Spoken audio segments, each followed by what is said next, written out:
right, everyone. Welcome to another episode of Fourever Rivals. How are we all? Liam, how we doing, mate? Oh, yeah, look, mate, we're not too bad, not 100% again, man flu as always, but pretty happy because actually a winner this week. How good. Can't believe it. You got one over Daddy. Oh, I mean, I'll get into some stats about it later, but yeah, I wish we could play West Coast every week. Yeah. I'm surprised, actually. They were a little bit inaccurate, so that kind of helped you a bit there. But anyway, you still got the win. That's all you can ask for. And then we got offers. We'll go to Magpie Army Chronicles. Mick, how are you, mate? Apart from my dog shit football team that's fucking shit the bed this year, everything is fantastic apart from that. Well, see, there's 3 more weeks. You should have a win this week, and then you'll all be happy again, mate. Back probably close to the top 8 again. So we'll see how we go. I think you're a bit worried that it might be a Collingwood first final. I'd rather wild card. I'd rather forfeit that, Rocco. You know how I feel about wild cards, man. You just can take but it's there now. I know you keep saying that, but it's there now. Like you can't go on forever saying, I'd rather for your bullshit. You wouldn't rather forfeit it. You'd rather play it, right? And if Carlton play Collingwood in that first round, it'll be fucking huge, man. It'll be fucking bigger than Ben-Hur, mate. It'll be huge, and we'll just beat us again, man, because you can't beat us, man. I don't think so, man. I don't think so. Look at this bloke, mate. Up and about dog shit. You've got visions of premierships now, haven't you? Come on, man. Come on. I just got visions of beating you and your shit club and putting you into a hole so far down that you'll never come out again. We're going to send you like what Mark is copying now at the moment. How are you going with that great club of yours, mate? Well, nothing's changed at the moment, Rocco, that's for sure. But yeah, good evening, boys. Good evening, boys. First of all, while you're there, we got a super chat. So we're $10. Congratulations, Mark and the Bombers, on 8,000 days without a final win. Even Carlton's decade of pain couldn't match that. Let's all raise a glass to Essendon. Here's another 8,000 days. Yay! This has been great. And I've got this just for you, Marco. Just for you. Let's do it. Happy birthday to Essendon for 8,000 days without a fucking finals win. Look at this cake we've made for you. 8,000 days. This is like every dream has come true for you, mate, hasn't it, Marco? Do I get to make a wish, Rocco? Yeah, make a wish. Blow out those candles and make a wish. I can make a wish, but I won't tell you boys what the wish is, otherwise it might not come true. I reckon. Good to see Mick back on for another week, mate. Good to see Mick on for another week, buddy. Good to see you on board again, buddy. And good evening to the chat. Let's go. The chat, thanks, of course, Sammy Taylor. Thank you. Always there. Ben Camberelli should play this week. I don't think so, man. I don't think he's still ready yet, but he's been doing okay. What do we got? We got Peter Bluebag. Look at this. We're the only winners. We've got a couple of losers. We've got the winners on the left, losers on the right. This is fantastic, mate. We got Oz is always there. Hi, guys. Hi to those who are in the chat early. Yes. We got AI. We found out I think his Calabria is AI. Carlton and who else have we got here? Jay's always there. How are you, mate? We've got Enzo. Of course, he's always there. Good evening, Ryan. Legend. He's a legend. You'll see him at the thing. We've got Red MGF. All I want for Christmas is a flag, Walker, and now Herbert. I heard about him today. Whoa. Let's not go and get all these fucking rejects. We may have to chat about that because we're trying to get him as well, but there's a bit of a story for man. We're gonna grow our talent from inside, man. Don't worry about these. You pay overs for all these prizes. Oh man. Oh yeah, that's it. I just remembered. I just remembered the other thing we're going to talk about. We're going to talk about something else that I saw today, which is involving Collingwood. Rocco Moro, how are you, mate? All the way from Perth. We will in finals, Mick. It's a given. Yeah, we'll beat you in finals, 100%. I don't think you've won in finals against us one in about 60 years, and there was a semi-final in 88. Before that, I don't think you've ever beaten us in a grand. You're no good in finals against Carlton. I'll tell you right now. No good. And that's it. So Lana, thank you. Before we go on and move on to some topics of the day, of course, we have to thank our sponsor, Top Dog Liquor. If you want, especially after we do those finals wins, have a nice drink, sit back, have a Chardonnay, get down to Top Dog Liquor, and he'll give you a drink. Top Dog Liquor, boozy and bold. Top Dog Liquor, boozy and bold. Top deals, top booze. We have everything you choose. Iron Bar, Keith, Coach, Strathdale, White Hills. Top Dog Liquor. Get a little punch. The Top Dog Liquor, the top dogs, just like the Blue Baggers. Top dogs, mate. Hey, listen, Marco, you should get down there, celebrate the 8,000 days. I bet you Lyndon will give you a free drink, man. You can celebrate 8,000 days with him, mate. How's that sound? Not a bad idea. Oh, look at this. He's never been. You are a legend, mate. You're a good guy. He's a legend, mate. And guess what? If you want to meet him, get down and see him at the big day out. You can meet him, have a drink with, well, he won't be drinking with Cody. He doesn't drink. But Andrew Walker, David Rhys-Jones doesn't drink. He's off the drink now for a few years. Ryan Houlihan will have a drink with you. Get your tickets. All the link is below. The VIPs are selling fast. There's only a few left. So if you want to sit in the first row and that, make sure you get your tickets. There's going to be door prizes, handball comp. I'm going to have a handball comp with Mick. Me and Mick are going to have a handball comp, I reckon. I reckon that's going to be a lot of fun. Yeah, so Monday Blues, it's all going to be there. Get your tickets. And, yeah, it's going to be a big day out. And that's it. That was a good segue. Now, there's a lot of things this week to talk about, right? This week's been a bit of a heavy week in AFL. So let's get stuck straight into it.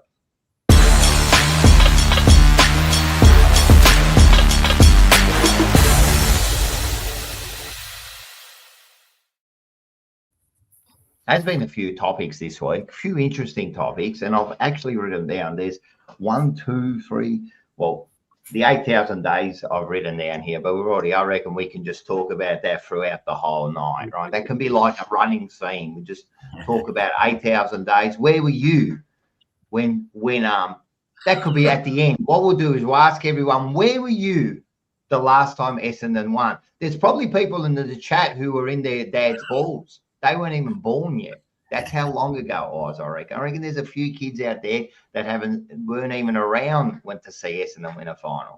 But I will talk about this. Mick. Yep. Your team is a disgrace, right? That's all I've got to say. Well, that pre-game entertainment, whoever organised that, right? Yeah. Right, whoever organised that, Collingwood think they are so big now that they can change the fabric of the game. And you've actually embarrassed yourself. And I'm also going to say something about Lucas and your shit side to fucking agree to it. What a disgrace that you actually agreed to it. Man, Mick, I want your opinion on this, but that was not only ugly, it was fucking embarrassing, mate. And one of the things you like when you go to the game, and tell me if I'm not right here, right? You get there, right, mate, you watch the team run out, you do you sing the song. You didn't even get to hear your song. No. Nothing. Not from the end and not from the start, nothing, right?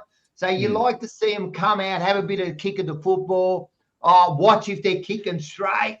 oh yeah, he's kicking all right tonight. You know what I mean? You do a Yes, little bit of, exactly. have a bit of fun. Then you watch. I know the toss is bullshit, right?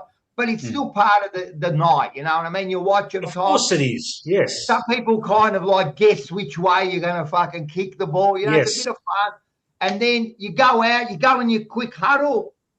Then you go out and the 1 minute timer comes on, 60 or 30 seconds, I can't remember, comes on. And then bang, man, you start the game. I don't know what the fuck. Whoever come up with it is a disgrace, man. He's a fucking disgrace, man. What was the reason for it, though? You're tossing it. I don't know, because they want something new. Why are we trying to modernize this game? Why are we trying to change the small things that make our game special? Mick, I know you were there. Yeah. What do you think? Look, I cannot agree with you more, Rocco. It's an absolute fucking disgrace. It's one of the beautiful things in football, is you go there, there's families there, you see the banner, there's a nice humorous message on the banner, or it could be announcing a milestone for someone. Yeah. You sing the song. It's just you watch the players warm up. It's a beautiful thing. And they decided just to make this bland bullshit some music that no one knows. What was that song, Mick? What was that song? I don't know what it was. I was having a beer in the Legends Lounge, so I didn't see all that. But everyone was talking about it after and saying, what the hell was that?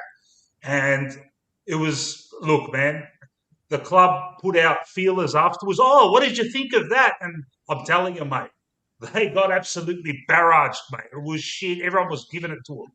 And then your mate, who I won't mention, your buddy, he's taking credit for it too. And he's copping it too on Facebook and all that.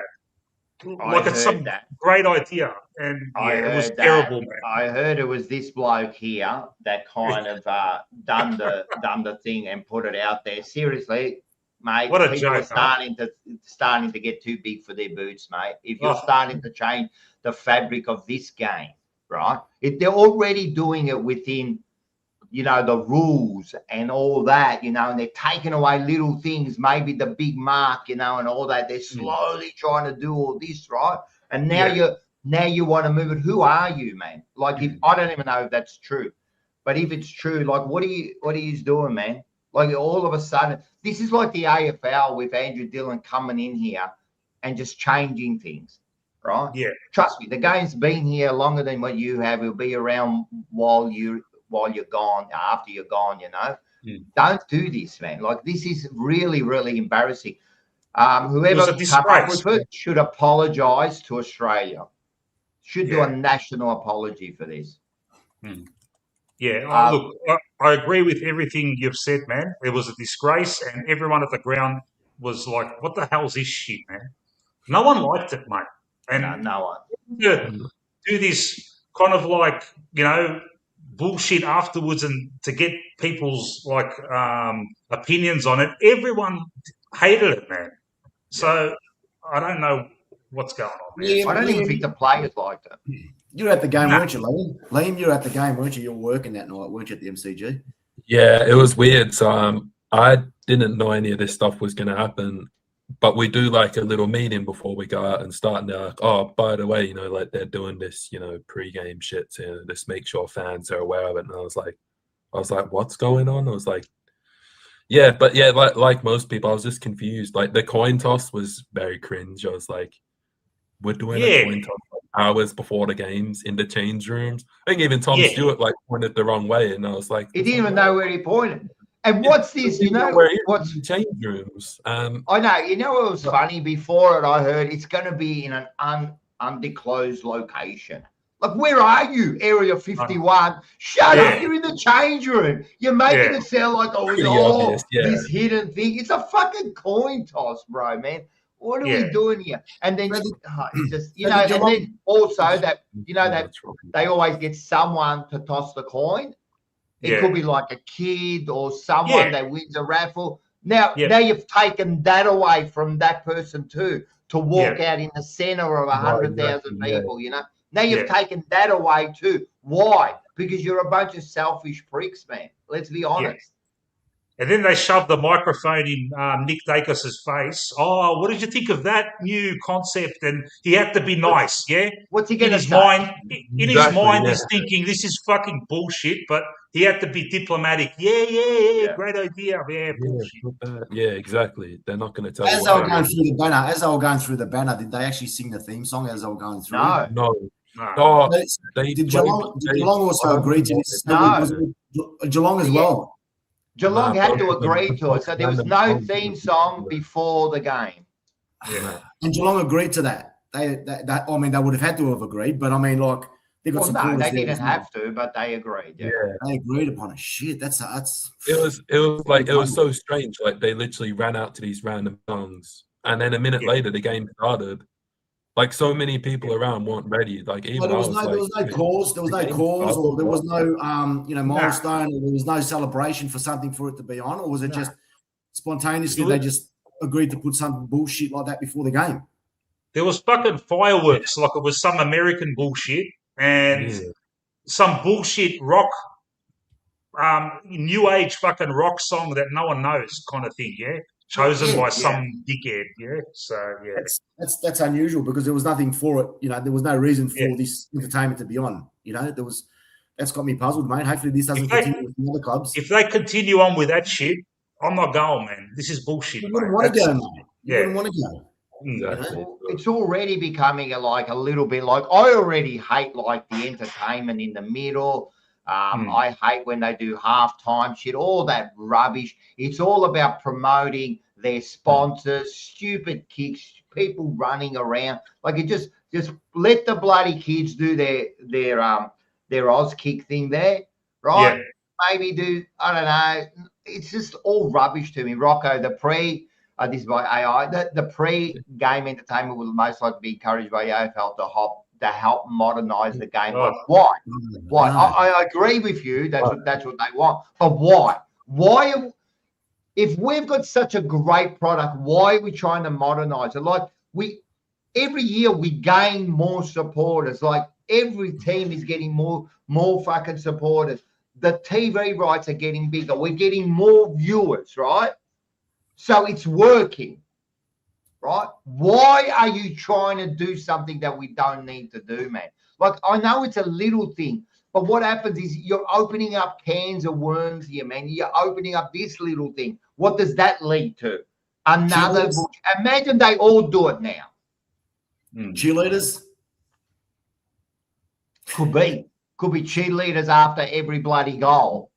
Well, I noticed it on a weekend. It's never happened before, but the Essendon game against Adelaide, I noticed that once we kicked the goal, which wasn't very many of them, they started playing a song for the player. Oh, did they? Like Brisbane? Yeah. Oh, please. I hate that. You got things to worry about than fucking singing songs or playing songs after the goal. Please don't start this, man. Honestly. You know, it's ridiculous. I hate the songs. I'm telling you now, and you know, have you ever watched the Brisbane game and the song is actually still playing while they bounce the ball? Yes. So it continues on for another. What are you doing, man? Like, I don't want to hear a fucking song every time. No one likes it. No one likes it. I don't know. I don't get it. No one likes it. I don't even think the Brisbane people like it. Yeah. And you know what's worse? Like, for example, they don't do it this, but, you know, like we smash Brisbane. They only kick like, imagine being smashed, right? And you're over there in Brisbane and your team's getting smashed, Brisbane getting smashed. And then they kick one goal and then they play the song. Like, how awkward is that? You're getting beaten and then you've got to hear this country road, here I go. You know, like it's. Well, that's the funny thing because Uncle Echo just put something on the chat there saying that apparently Cameron mentioned that he doesn't want that song to be played when he kicks the goal. So all of a sudden he's probably getting sick and fucking tired of, you know what I mean? Like the players are starting to come out saying, you know, I'll appreciate it if you don't put this song on after I kick it. You know what I mean? That's how bad it's getting. Eddie loved it. Eddie's a fucking moron sometimes. Just shut up. What did you love about it, man? What did you love about it? I love to talk to them. What did you love about it? What did you love about taking on it? Eddie's got. I'm pretty certain Eddie has got some sort of interest in the night grand final and shit like this, Yeah. he must have some sort of benefit coming out of it if it comes off, yeah? Because he always talks about a night grand final and this sort of stuff. Yeah. The AFL use him as a kind of like, to try and spook this shit up, The mouthpiece, trying to get it out there, you know what I mean? Because all they're thinking about is more rights, more money, more people, but every day, but then every year they give us the totals. It gets bigger every year. Like if you look at it, every team, their membership practically gets bigger every year, right? Practically. TV rights, they're always sprucing about, we've had 20 billion people watching it this week, and we've had so many. So they're always getting bigger. It's not like we're losing viewers, we're losing people, and they've got to find a way to encourage people to go. We don't need encourage. You know what we need? All we need is football. Exactly, man. That's all we need. We don't need the other shit, man. Well, see, that's what I was going to say is like, this Americanization of the game, it doesn't make sense. I'm all for innovating, but this stuff doesn't work. And it's not what we want to see. Like not walking out to your song is bad, but if they're trying to do it to bring those American viewers or international viewers into our game, it doesn't actually affect the game itself. Like all that stuff's pre-game. Football's still the same game. So how does that actually help improve the product? Like, are you telling me people are now going to tune in to watch specifically this pre-game thing? Absolutely not. I agree. If the game is no good, it doesn't change football at all. And you know what? I'm going to say, I don't reckon the game will ever get bigger overseas. It will never be big overseas. Never. No. Right? Never. I don't care what they do. It will never be big overseas. Unfortunately, it is what it is. We've got the biggest game in Australia. It will never. We get a few people from America, a few people from China watching it. Big deal. What they need to do is concentrate on the people here, mate. The people that can. And you know what? It'll never be big in Western Sydney or in the Gold Coast either, mate. Well, that's a good point, right? They can't even fucking grow it there. How are you going to grow it overseas? You can't even grow it next door, right? You can't even grow it in the state next door, and you're going to try to grow it overseas. That's a great point. That's a great point. What about this? What about the halftime entertainment? It would look so good. What halftime? I don't want halftime entertainment. You know what I need to do at halftime? I have to go and have a piss, right? And I have to go and get my pie, right? And then I have to talk to my son, who I usually go to, about what happened in that half. That's what I got to do. Let the kids have their little kick on the ground, which I love. You know what? Sometimes we get into the games. Yeah. You get into it. You go, look at this kid, man. Look at him, what he did. Everyone loves it. That's all we need, man. We're simple people, man. And what do we get instead? Some bloke on a microphone and it wrecks your ears, mate. Yeah, some guy screaming. I don't know who you get on your microphone, right? But we got this guy and this girl. They are the most annoying people, right? I don't want to hear what you got to say, right? It's just rubbish, man. It's just rubbish, man. You know what I mean? Save the entertainment, boys, to the grand final. Save the entertainment to that's good. The Essendon Richmond game. That's a fantastic entertainment. The Anzac Day. That's another great entertainment before the game. So just keep the entertainment, but modest and to where it's supposed to be at.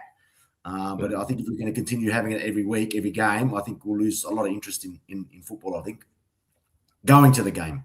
Yeah. And it'll lose effect after a while as well. Like, some people may have thought Thursday was cool, and they'll be like, oh, that's awesome. But you'll lose interest in a month. You'll be like, yeah, whatever. I don't care.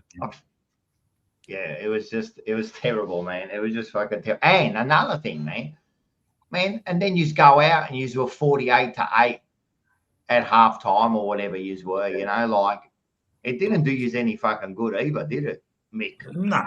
No. It was a very depressing game to watch, man. That's all I can say. It was game over. We'll go into the game when we get to it. We'll go into the game. It was game over, mate. Second quarter already, we'll go into it. But anyway, we'll go. But before we go into some other stuff, we did have some super chats. We got, first of all, the Slobbo is back. Thanks for the $3. Mark, you're looking more and more like me every day. Mark Robinson, yeah. eh? Yeah, Mark, you actually do, man. Just quietly. He's the team. And then we got Rocco. Last time Essendon won, I was buying a new VCR. Fucking hell. That's a long time ago. We got 8,000 days, that would be like 20 years, is that right? Yeah, about that. Yeah, You know, I think it's about 20, 21. You know, Mark. You don't have to tell us. You know exactly how long it is. Peter, thanks for the $5. Last time Essendon won a final game, I had a MySpace account. At least MySpace is making a comeback. Is it really? Don't know. He gifted one. Thanks, mate. You're a star. And then we've got Enzo, last Essendon final win. Facebook. It's true. I think the same year Facebook was invented. I've got one, Rocco. Last time the Bombers won a final was when I had Dodo account, the internet Dodo. Dodo. Hey, listen, I don't know. I can't see him, but I think we might have a quick special guest. But put him on. I can't see him. But are you there? Uh-oh. Ooh. Answer me if you're there. Knock, knock. Oh, wait a sec. I'll take him out and see if he comes back in. He's there, but he's not showing up. So that Essendon game was the 4th of September 2004. So I was 6 years old. Thanks to him for reminding me, mate. Thanks, buddy, for reminding me, mate. I know, we know, mate. It's all right. Richmond will get there very soon, mate. Don't worry. 20 years goes pretty quick, mate. Liam, 20 years goes pretty quick. Paul didn't like it. No one liked it. It is Spud's game on Sunday, but it was for the real Spud. What's this one here? They did the same with the World Cup. Breaks were for well, there you go. The World Cup too, they had the extra breaks. They turned a traditional 2-half game into 4 quarters. That's what they did. That's all you did. You just turned it into 4. Mate, there were days that it wasn't that hot. Why are they having a hydration break? You know what I mean? And in soccer, do they run out with the drink bottles? Not sure. I don't think they do. Yeah. If they do, I haven't really noticed it. But no, if a player needs a drink, he'll just come off and quickly get a drink. But it's easy because it's a small ground, you know. Yeah, that's right. Easy to do. I'd say that makes sense. Todd's like, I know who this Zach. He's like a mystery. He said he's seen us. What are you doing? Are you stalking us? Why didn't you come up and say hello? Anyway, we'll see him at the. Right. All right, I'm going to talk about something else. What do we got here? All right, this is what I want to talk about. There was a thing coming out about Gerard Whateley. I heard him talking about it, and it's about teams resting now players coming to the end of the season for finals. And the AFL now wants integrity, and they want to make sure that they don't rest players for no reason, right? And they could be fined or whatever they want to do to them, right? This is another disgraceful thing by the AFL, right? This is none of your fucking business, right? A team like Fremantle now, for example, and maybe a Sydney still could lose that second spot, but something like a Fremantle, we'll go with Fremantle for now. Mate, they've set up their year where if they want to rest the whole fucking team, it's none of your business. I believe this has got to do a lot with betting and that. Because now you take the integrity away from betting, right? Yeah. That's what this is about. And if this is the case, again, I've been using this word a lot today, it's a disgrace. Because if this is what's taking over now the sport, the betting part of it, right? I'm not happy about it, mate. It's stupid. The AFL should not get involved with this, right?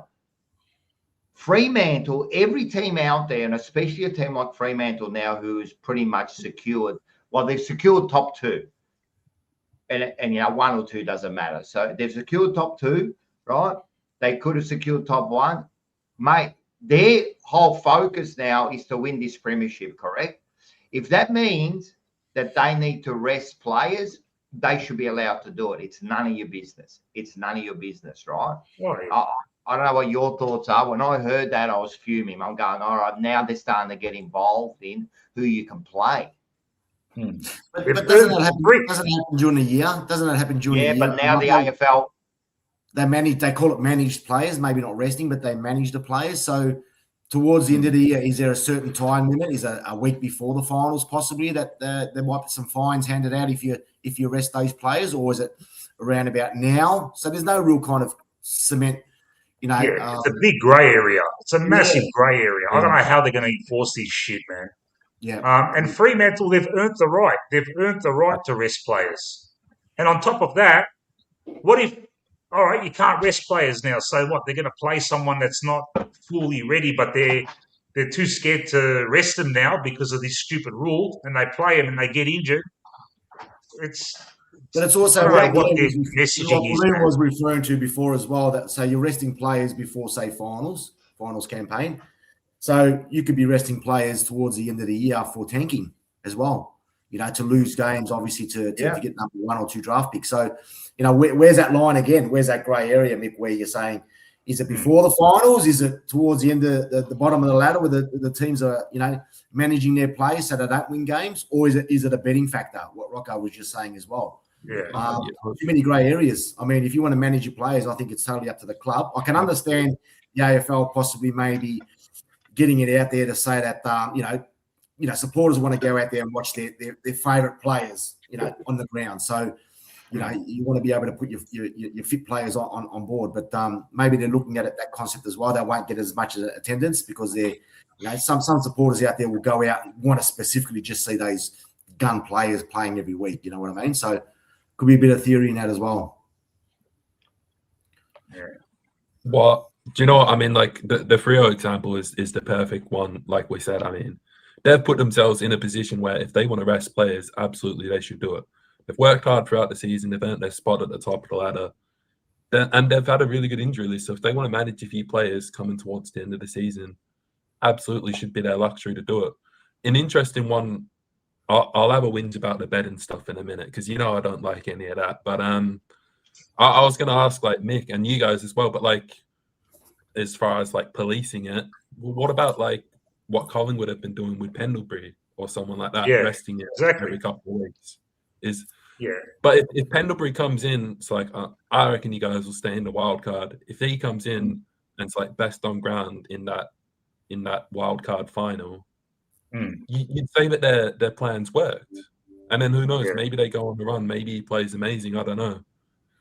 I mean, and what are they going to do? Are we telling clubs how you need to manage your players? Is that allowed? Is that fair? I don't think so. Well, how are they going to enforce it, man? What are they going to do?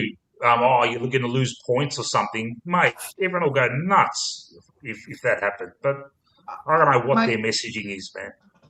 It's control, and it's about affecting their bottom line. It has to be, or else they don't give a shit. Let's be serious, man.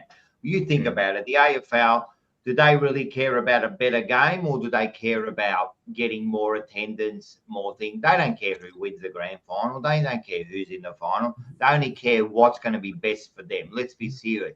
They haven't got the same wants and needs as a supporter, right? We want just a basic football. We want to win finals. We want to play this. We want to have a good game. We want to see our stars play well. They don't care about that. This is their own agenda here, I believe. Prove me wrong.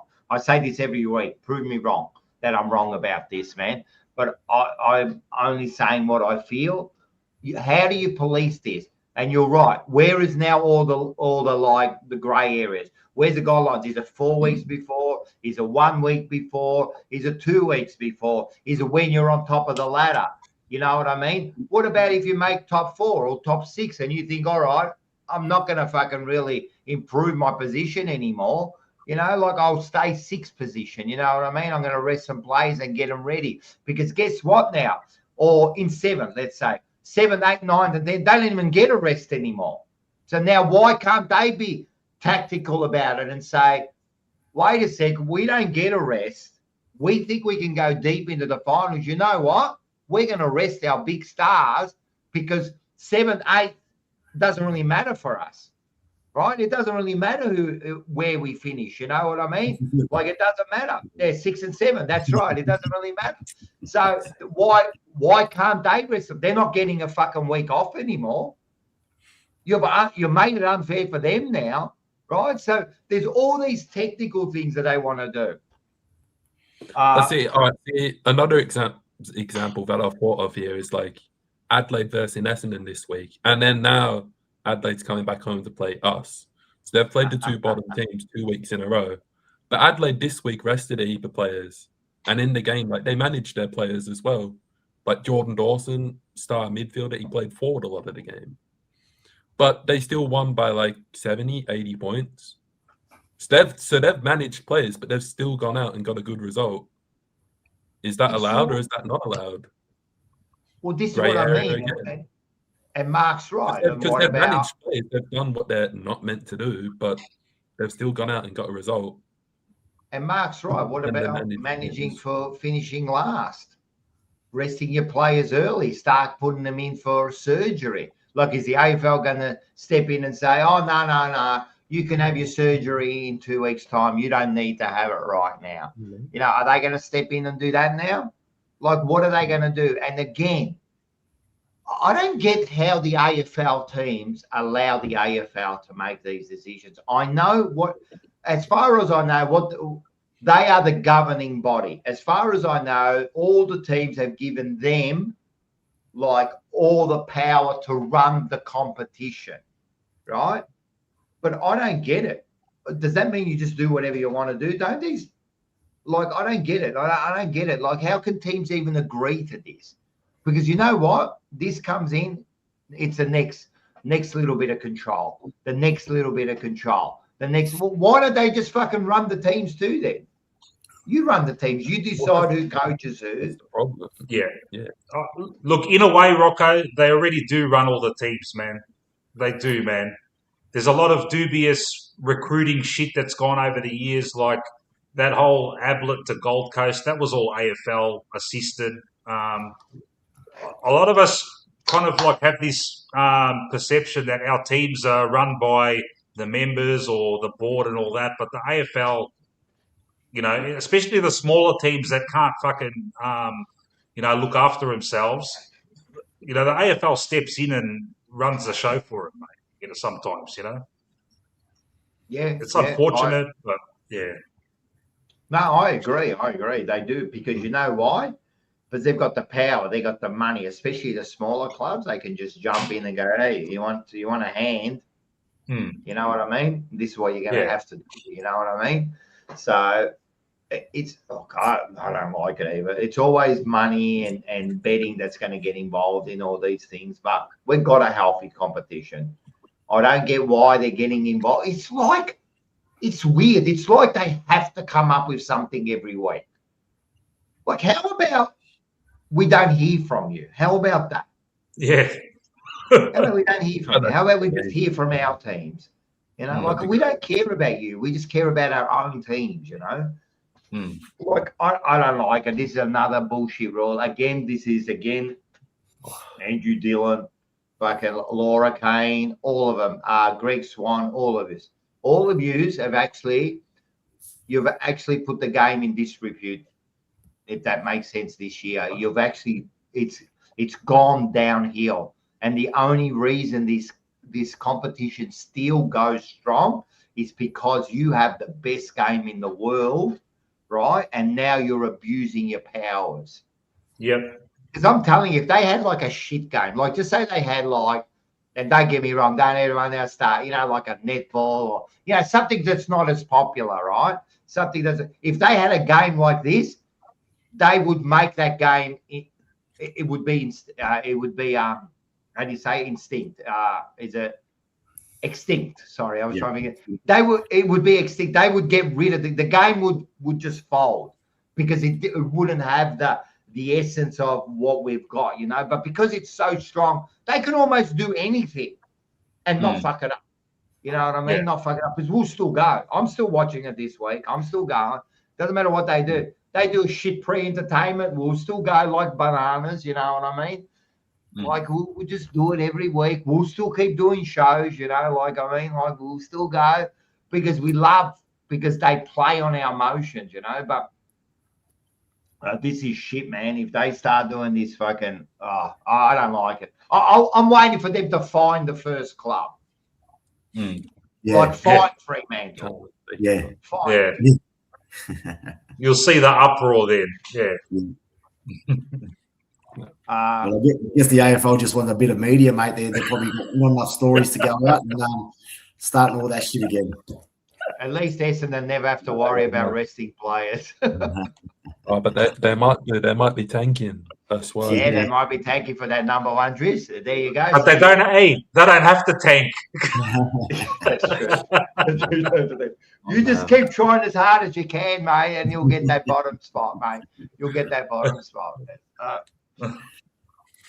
No, you're right. Netball is the most popular sport in Australia in terms of participation. That is true. Yeah. I get that. I understand that. But how many games of netball have you watched? Right? Yeah, it's a good game to participate. I get that. Yeah. So is indoor soccer. So is indoor cricket. Probably one of them. Yeah, I love indoor cricket, man. I play it all day, every day. I love it. How many people really watch it? You know what I mean? Like, yeah, it's good for participation. It's good, get the kids out there. I get it. We're talking about a game, a national game that we watch. No one's watching netball. You put AFL in any other sport, no one's watching it. I mean, the only other sport that in Australia that might compete with it would be cricket during summer. That's the only subject mate, there's still a lot of cricket lovers, you know what I mean? That's the only one that you might get, like cricket could fill 100,000 people on the first day of a test. I mean, even the AFL's kind of struggled to do that at times. Yeah, especially if they're playing at West Indies.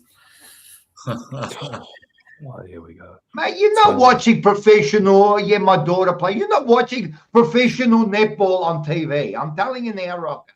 You're not watching professional netball, right? No one's watching professional netball. The only time you think about it, I don't even watch the Olympics anymore. Does anyone ever watch the Olympics anymore? Oh, I watched the what was it? Not the water polo. I was watching the water polo. Yeah, but why? Maybe because it just happened to come on. No, I was watching the female water polo. The female was playing water polo. I understand, but why? Because it was just happened to be. You didn't wake up and go, I need to watch water polo today. No one does that. No one does that. I just flicked it on, and all of a sudden, for some reason, they're wearing G-string. The bathers are up their bum cracks all the time. Hey, that's true. And I mean, volleyball, women's volleyball is a bit like that. Yeah, that comes on. You sure it wasn't the women's boxing in the last Olympics? Oh yeah, that's it. Oh boy. Yeah. So anyway, it's amazing how many maybe females like to watch the sprint, the male sprints. Do you watch the male sprints? How they run, and the Jamaicans and all them? They're running like. I'm telling you, man. If it happens, if a those tights that they wear, Rocco, those tights that they wear, or the females watching the men's athletes running there. No, you don't watch that. I'm sure they do. I'm sure they all watch a little bit of sport. They like attractive people, just like everyone likes attractive people, man. The privileged people in this world, the most attractive people are all the privileged people. Yeah, but as I said, no one watches, mate. It's AFL every day of the week. We've got the best sport. No one watches that. I mean, soccer, yeah, of course, when the World Cup and that comes on, everyone watches that because it's a world game. But apart from that, no one's. I swear to God, I've not watched Olympics in 10 years. Yeah. I don't care. Wasn't the Olympics just on now, or was it the winter? Or was it something on? Commonwealth Games. There you go. Yeah. I heard it because I'm driving in the car, man, and someone said something about Australia's on top of the medal tally, and I go, for what? Yeah. And then it was like the Commonwealth Games, and I go, wow, like I didn't even know, man. Like, Yeah, so that's it. All right. What do we got here? Well, we've got a super chat, so we'll get this one done. Oh, thanks for the $10. You're a star. Brisbane isn't making the grand final this year. Okay, early. This year is Fremantle's time to make the grand final. I believe Sydney or Hawthorn are in the mix to possibly make it to the prelim final. Go Blues against the Saints. Yeah, it's probably right about all of that. Yeah, but who's going to win the grand final? You're saying making the grand final this year, but who do you think Aussie's going to actually win the flag this year? Are you asking me? I'm asking Oz. Oh, Oz, yeah, that's You're true. saying that making the grand final, make the grand final, but who's actually going to win the grand final? Whoa. You just don't know. I mean, if Brisbane get there, they're hard to beat. They've got the experience and the players. Still Sydney have got a good team, but they're suspect in grand finals, and that might be playing against them. And I still think they haven't got the team.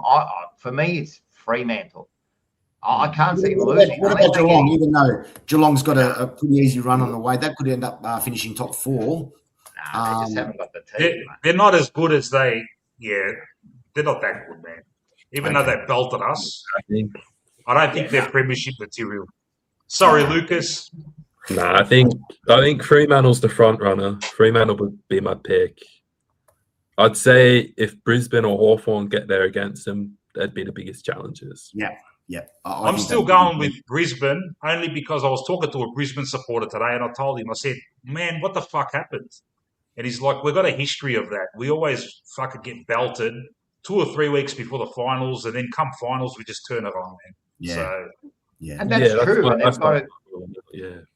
That's true. They've got a good side, but I think the third year it's going to be hard for them to win it 3 years in a row and make it 4 years in a row. I don't think their team is as hungry as a team. And that's not just because of this week. I mean, I know they won the previous 5 or 6, 7 weeks before that, but I don't know. I think there's better sides than them this year. That's the difference. I think Fremantle and Sydney are better sides this year. That's all. Fremantle to me is almost a complete side this year. If you think about it, from front to back, they got 3 power forwards.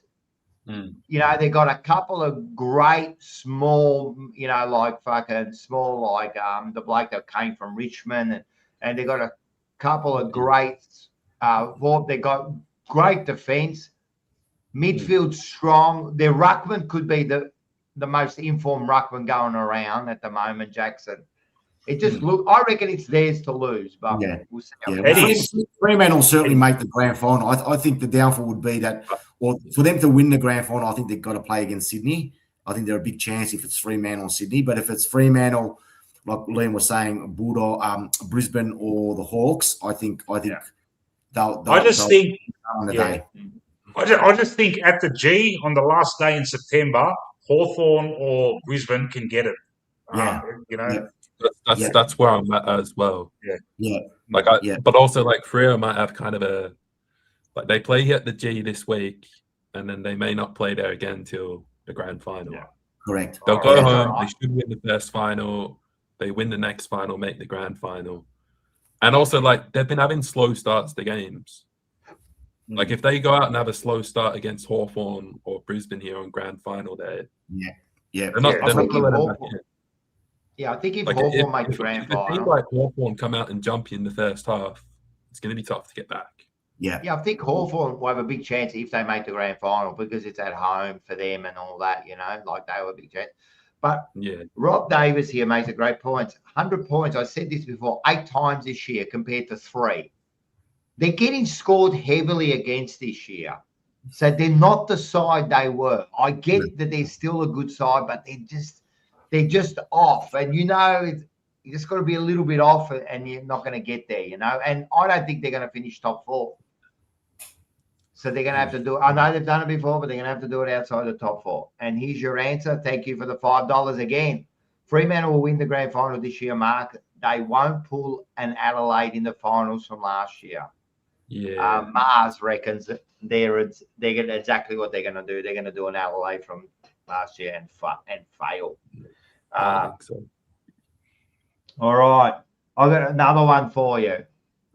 So before the the Brisbane game, before the Brisbane and Carlton game, apparently Lockie Neal did a tour of Collingwood, had a bit of a chat to him before about maybe coming over next year. You know, the big chance he'll come over. What do you think about that? Do you think that's a good thing, Mick? Before a big game against Carlton, just go around, go to another, because then I don't know. What do your teammates think? Yeah, it's probably not a good thing. Yeah, footy's changed. Yeah, so this stuff is happening now. That would never have happened. You know, what 2 years ago? It's weird. Yeah. Look, I want him to come, but that was a weird thing for him to tour the facilities. What was it, like the day before they played you guys or something like that? I think so. Yeah, I think something like that. The day before or something. Yeah. Like, what are his teammates thinking? Like, come on, is your mind on the game, or are you thinking about where you're going to play next year, mate? What's going on? That's what I'm thinking about. It's not about. I know that players talk, managers talk. That maybe it's happening all year. Let's not fool ourselves, right? Of course, it's happening. I think it happened last year with like even Silvani publicly started talking to the other St Kilda and that. You know, I get it happens, but I think you've got to be united with your teammates, man. Even if it's that 1% where they're thinking like, seriously, bro, man, we've got a game. We've got, what are you doing, man? All right, let's worry about that next year. Let your manager do that. Don't let it be seen. Don't let it go in the news that you went and spoke to another club. You know what I mean? Like, I don't know. For me, I don't like it. I don't like it at all, man. I reckon. So he's definitely leaving, isn't he? Is that the reason? You say 100% he's leaving. I reckon he's leaving, and I reckon it's very, very. It's getting more and more obvious that it'll be Collingwood. Yeah, Mick, do you reckon that Collingwood need another player over 30 years old? I mean, aren't you guys trying to get rid of these players? But you seem to be maybe wanting to add more experienced players over the age of 30 in your team. I think that's probably one of the crucial. Actually, that's a good point. That's a good. On a serious note, Mick. He's a good player. He's a good player. It is a good point. Yeah, look, and it can go terribly wrong. Yeah, but Nick needs a hand, mate. And what we're doing to this kid is fucking cruel, man. Since we won the flag, we have not given him a gun midfielder to play alongside him, and he has to do everything. And I really feel sorry for him, man. He steps up every game, man. Like against Geelong, that guy tagged him, but he's still got 35, and he needs help, man. And look, I'll take Neil if it means it's going to take some slack off Nick. I'll take Neil straight away for 2 years. It doesn't bother me if he's 36, man. We're going to get rid of. Look, Sidebottom's going to retire. Howie's going to retire. So I know, and that's the same thing. You kept on used to saying to Manny on the show, Mick, that no Dacos, mate. Honestly, this is a honest opinion, but no Collingwood, mate. No Dacos, no Collingwood. I agree, man. I agree, and there's Collingwood supporters that don't agree, unfortunately, but I agree fully with that. He's our best player every week, man. Yeah. And I feel sorry for him. I just one game I want to go to where he has a shit game and we win well. Yes, I just want to see that, and that will never happen, mate. He always has to be There's nothing wrong with him playing best football every week and being the best on ground, but I think the position that you guys are in at the moment, if you've got people around you that are continuously, being at that level, Collingwood would be a lot more higher on the ladder, mate. He carries us, man. He carries you too much, mate. And for a young fella to be doing that, it's a tough gig. But having another older player, I don't think it's going to make too much of a difference, to be honest with you, because you've still got, obviously if you get rid of Pendles and Sidebottom and some of these older boys this year, I think it'd be a great asset to Collingwood. Don't get me wrong. Yeah. But if you're going to continuously keep these older players throughout that midfield, but we're not going to get a player of that quality that's younger, mate. We can't. They'll want more money. It'll be too hard, Yes. And if we're going to go after Butters as well or someone else, so be it, yeah. No, But yeah. he needs help, man. And if it's a 36-year-old guy, look, he's having a great year, and he's still, getting the stats up. He's, leading clearances or some shit like that. I haven't looked it up.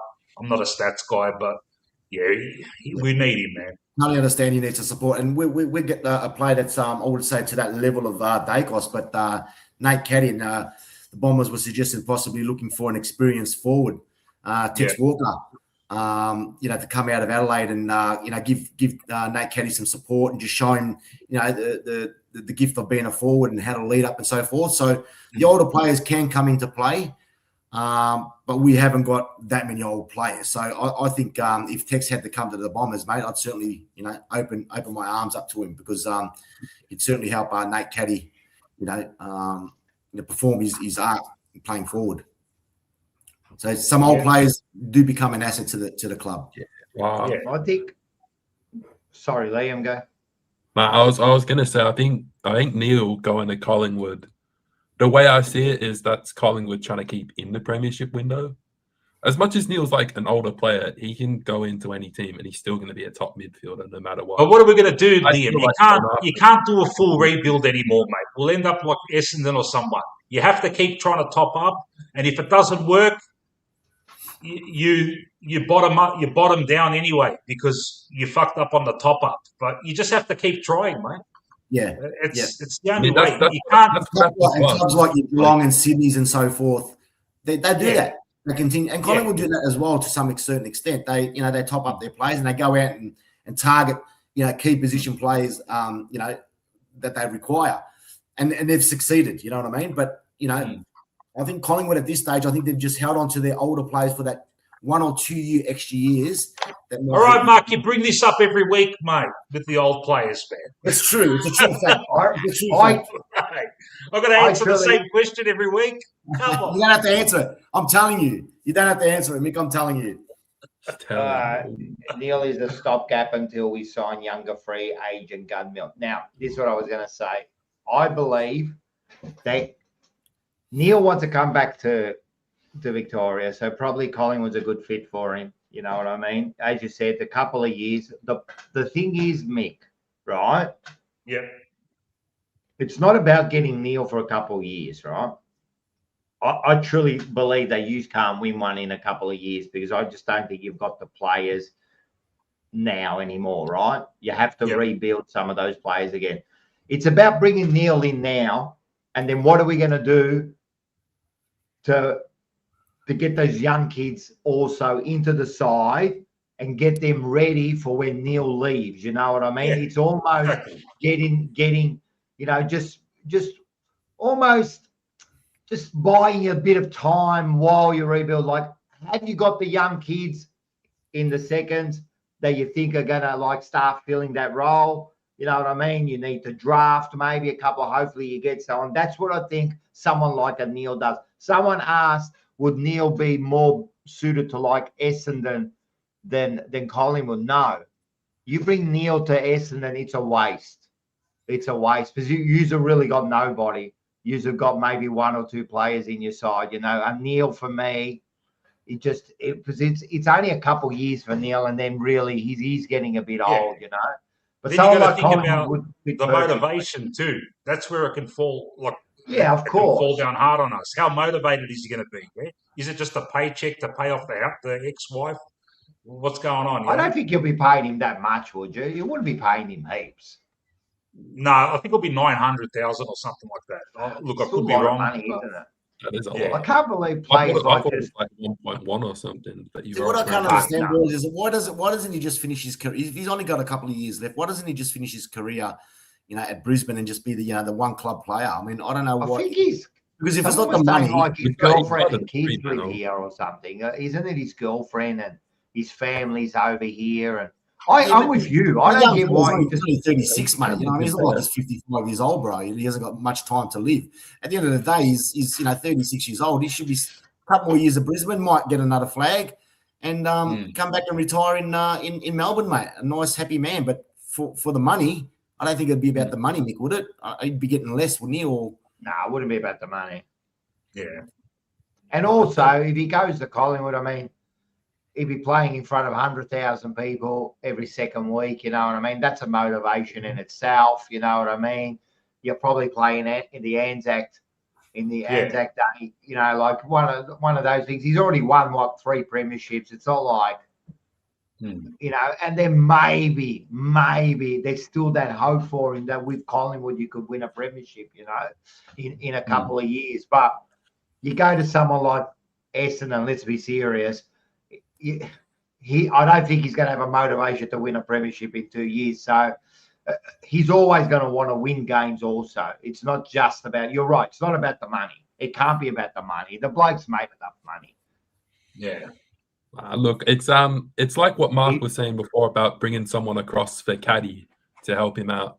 And then I think like AI, he said it in the chat about like Neil maybe going to a club like us, like Richmond, to help build us up. It all depends what he wants. If he wants to win and potentially, you know, get another premiership, he'll go to Collingwood. But it's not a bad idea to come to a team like us. And I think I'd actually rather us get him across than spend like the 2 million plus to get Butters.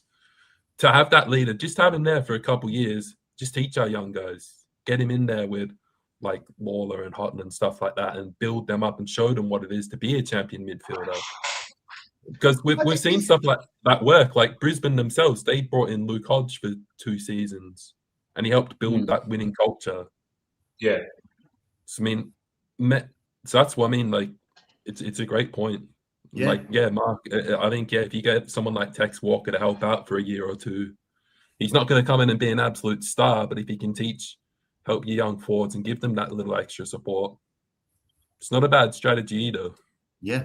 It depends on what the strategy is. If it's just to get some like experience, help the younger kids, you know what I mean? It's definitely helps, you know what I mean? And, you know, someone like a Tex, if he wants, I don't think he'll ever leave Adelaide. I can't see Tex. He's like Adelaide through and through, man. But that's another good point before we go to the other game. I want to ask, how's everyone's thoughts on Butters now? Are you willing to get a Butters into your side for like, because I'm telling you, it's going to be close to the $2 million mark for this kid, right? That's what you're going to be paying for this kid, right? I mean, now the 1 million, 1.1, 1.2, that's becoming like normal now. That's average players are getting like $1 million now. I mean, Mark, you're paying 1.5 for Mackay. Like, so playing the reserves. Everyone's got that one player. We're paying 1.4 for. I think with Butters at the moment, because he's not in the media as much as what it was, say, 4 or 5 weeks ago. Everyone was talking about Butters, and everyone's like, "Yeah, we'll have him in the side." I don't normally watch Port too often, but how's he been travelling in the last 4 or 5 weeks? Well, he's injured. Well, he's been injured. There you go. So, spot on. Probably why. So he's not going well at all. I think as Tassie's offering one of these young players from North Melbourne, Sullivan, for 15 mil for 8 years. Yeah. 15 mil for 8 years, mate. What the fuck's going on, man? I've never heard the guy's name. And that's the thing. You talk to North supporters, they reckon he's a superstar, but they talk about all their players like that. And I reckon he's not accepting it. For years. Well, I mean, I reckon he's not looking into it. He's not looking into that. Are you fucking bananas or what? Like 15 mil in 8 years. You've got to be real careful about spending this sort of money on players, I believe, man. You've got to be real careful, man. You're kind of putting far out. I know he's a good player, but $2 million, man, that's a lot of money, man. And if you don't succeed, what a way. And look, you guys, we're still paying him 1.4 this year, Zach Williams, and he's playing in the reserves, But you've got yours, Mick. You've got Houston, mate. Yeah. Paying him $1 million for a back. Mate. An absolute spud, mate. He comes to us and just turns into a spud, mate. And it's a double-edged sword, mate. It's half our fault. It's half his own fault. It's just 100%.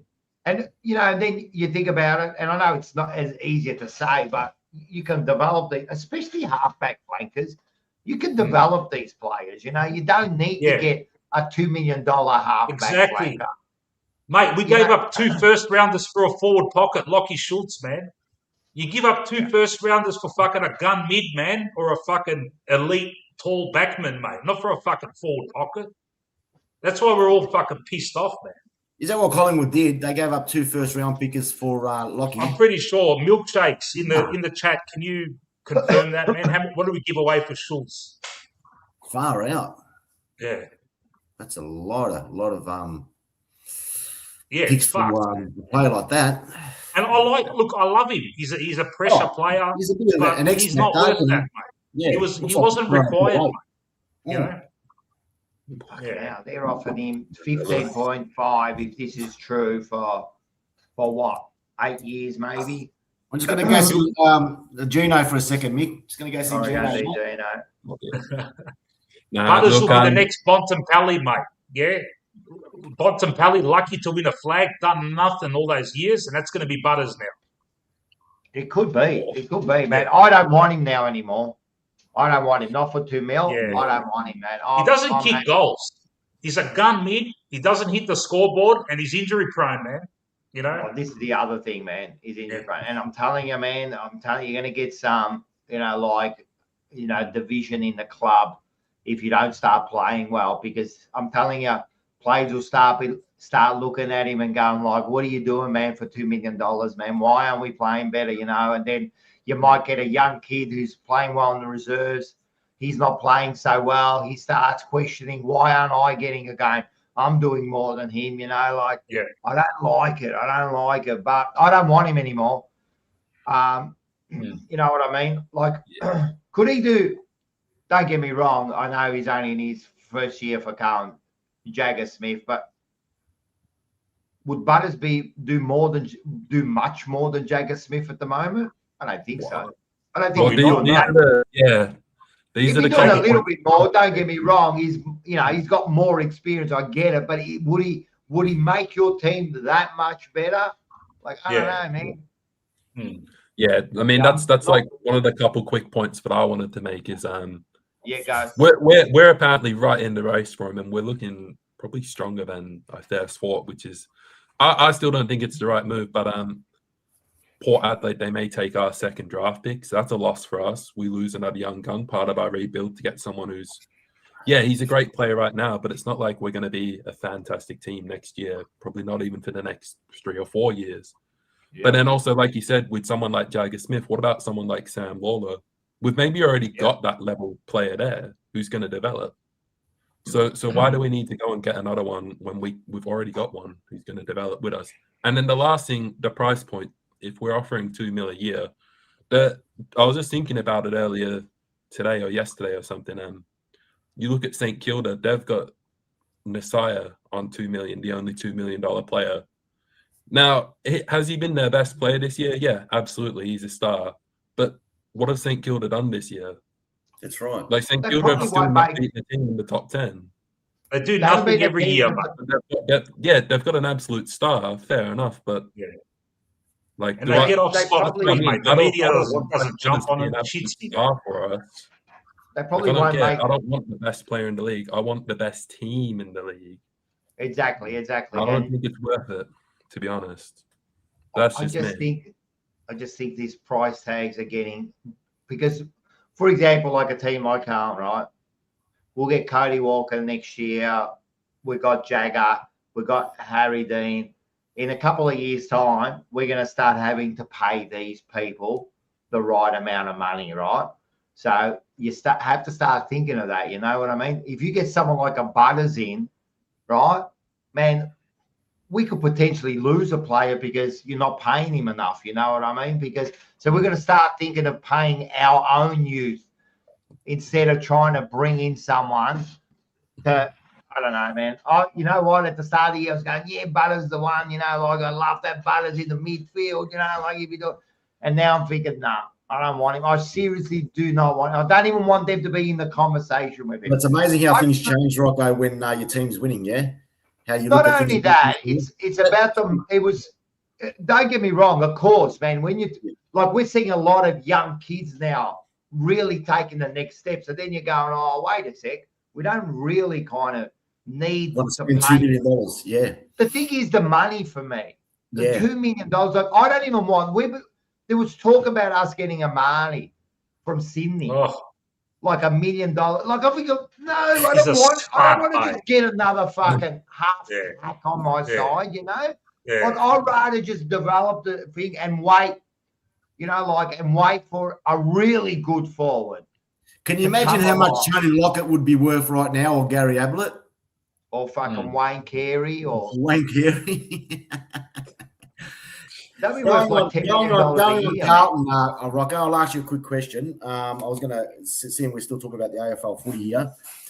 Do you think that Fraser is leaving it a little bit too late in his choice to coach the Carlton Football Club? No. They were saying that he's possibly leaving, that run a little bit late, knowing that he still hasn't made that decision on whether he wants to coach the club or not. Because it will take a couple of weeks after that to apply and prepare for it, wouldn't it? Nah, he's applying now.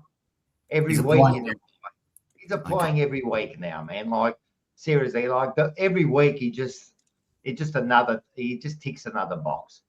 Like at the end of the day, you can't. He applied for the coaching position. So you're saying he has applied? I think if he wants it, it's his. Okay. And I think they're talking. This is all now smoke and mirrors. Now they're talking as if Graham Wright and that aren't talking to him. You know what I mean? As if they're not working it out right now. You know, it's not like he's coming from the outside and he's going to apply in 2 weeks' time. I mean, he's like in there now, man. Like, what else do you want me to do? You know what I mean? Like, if he wants it, right? Yeah, he's going to have to. I still want to, hear from him. Not me, but the club. I still want to hear what's your vision for the future and all that. There's still a bit of that going on. But does it have to be that in depth? Like, can you bring the team together? Yeah, have a look. You know what I mean? Have you got a game plan? Yeah, have a look. The last 11 weeks, hey, do the players respond to you? Yes, have a look. You know what I mean? Like, he's already doing it. You know what I mean? The proof is in the pudding then. The proof is in the pudding. It is at the moment. It's for example, Dean Solomon today announced that he's not applying for the coaching position. Yeah, so he's obviously making that decision, saying that he's not going to get the job, but he could have applied for it at least in some ways, going through that process. I think when that happens, Mark, he's had the word. You're not getting. He was never going to get it, man. He hasn't won. He's won one game, man. He's getting smashed every week. Unfortunately, it's a bad situation for him. Yeah, that's why getting that assistant can sometimes hurt you. You know what I mean? Because they'll look at it and go, mate, look at this.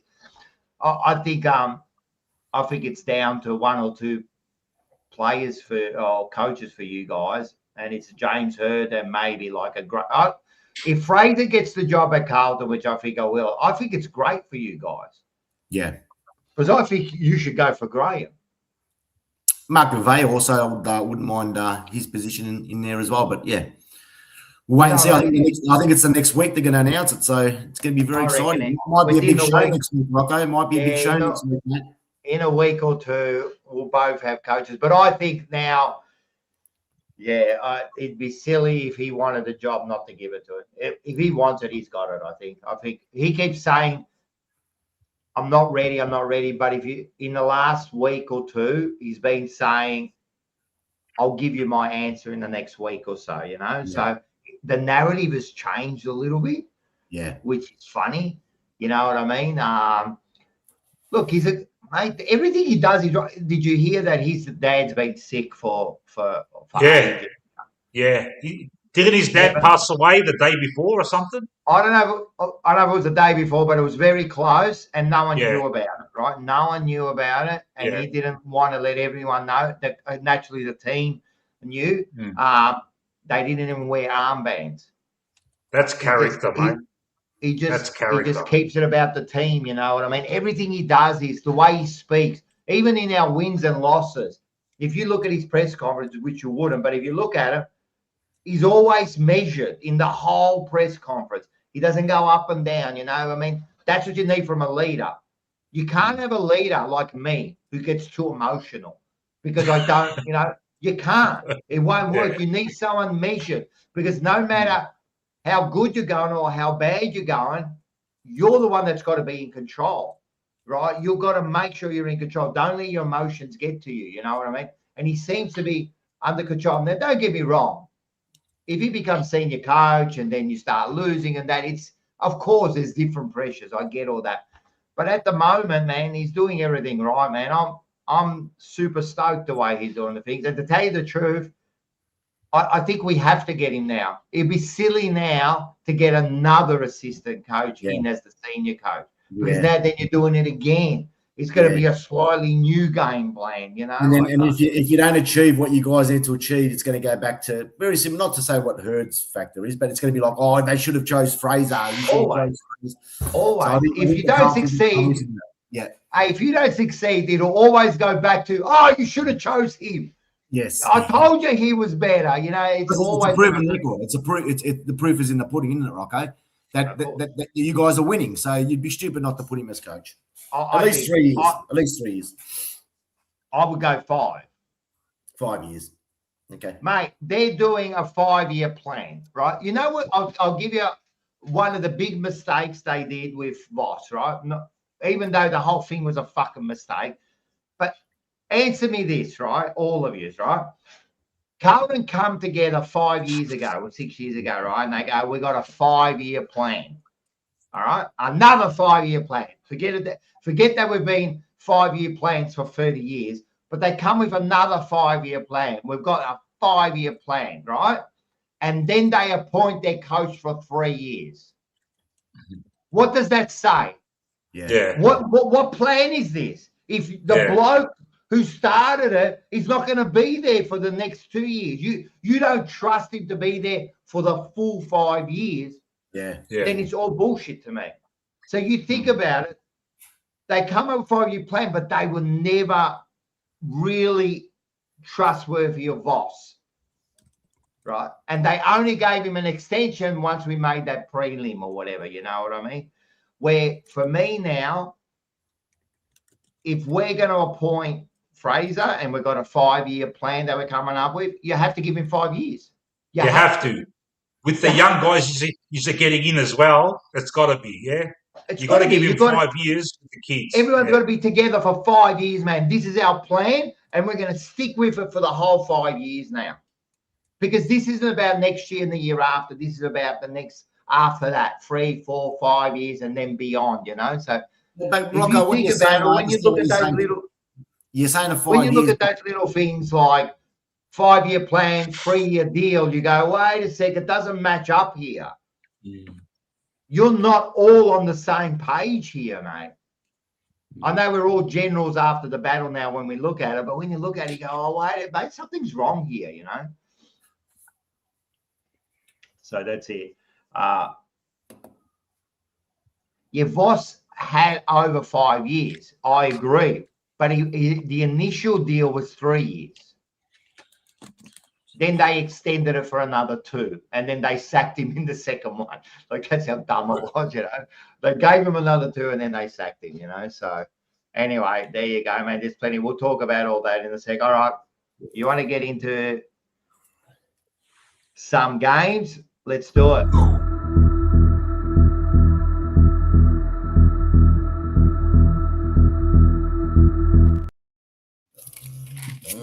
Do we have to? Do we have to? And last Thursday, the round started with this one here. Now, it was an interesting game because at one stage you looked like you were going to lose by 100 points, right?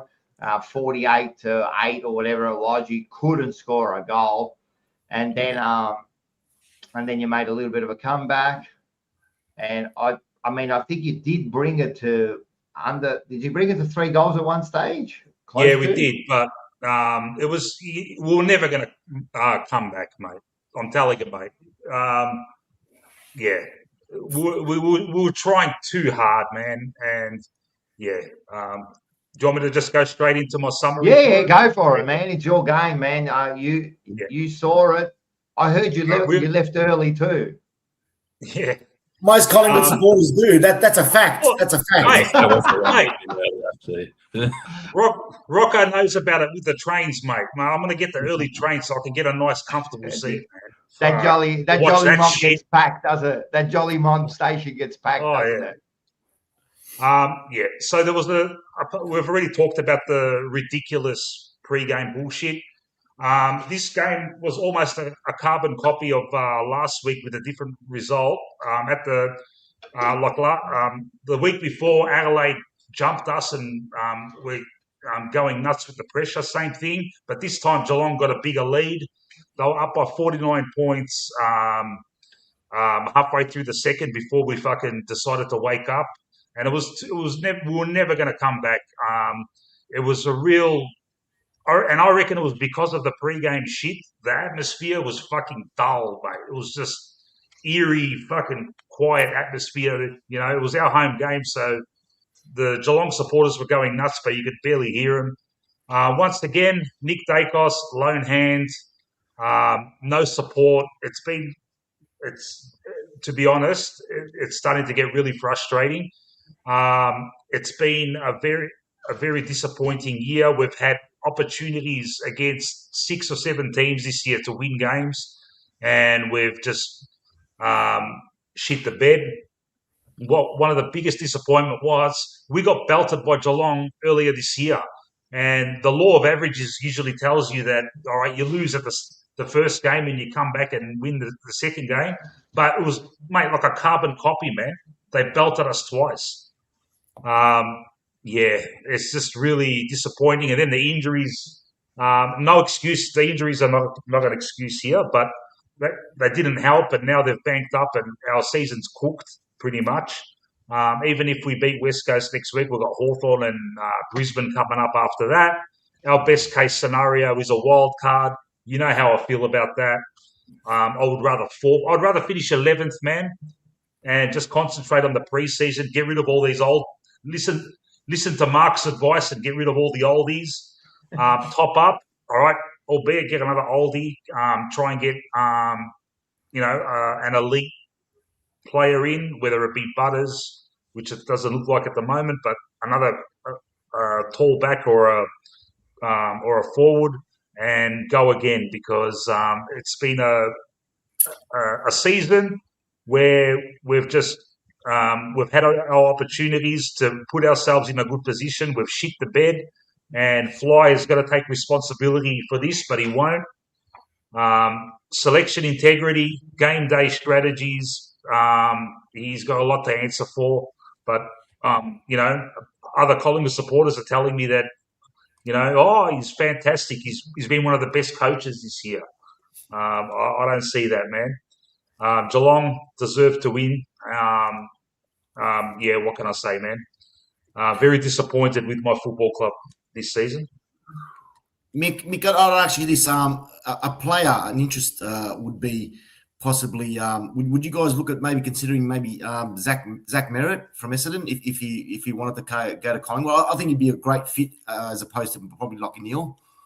What are your thoughts on that? Would you take him on board?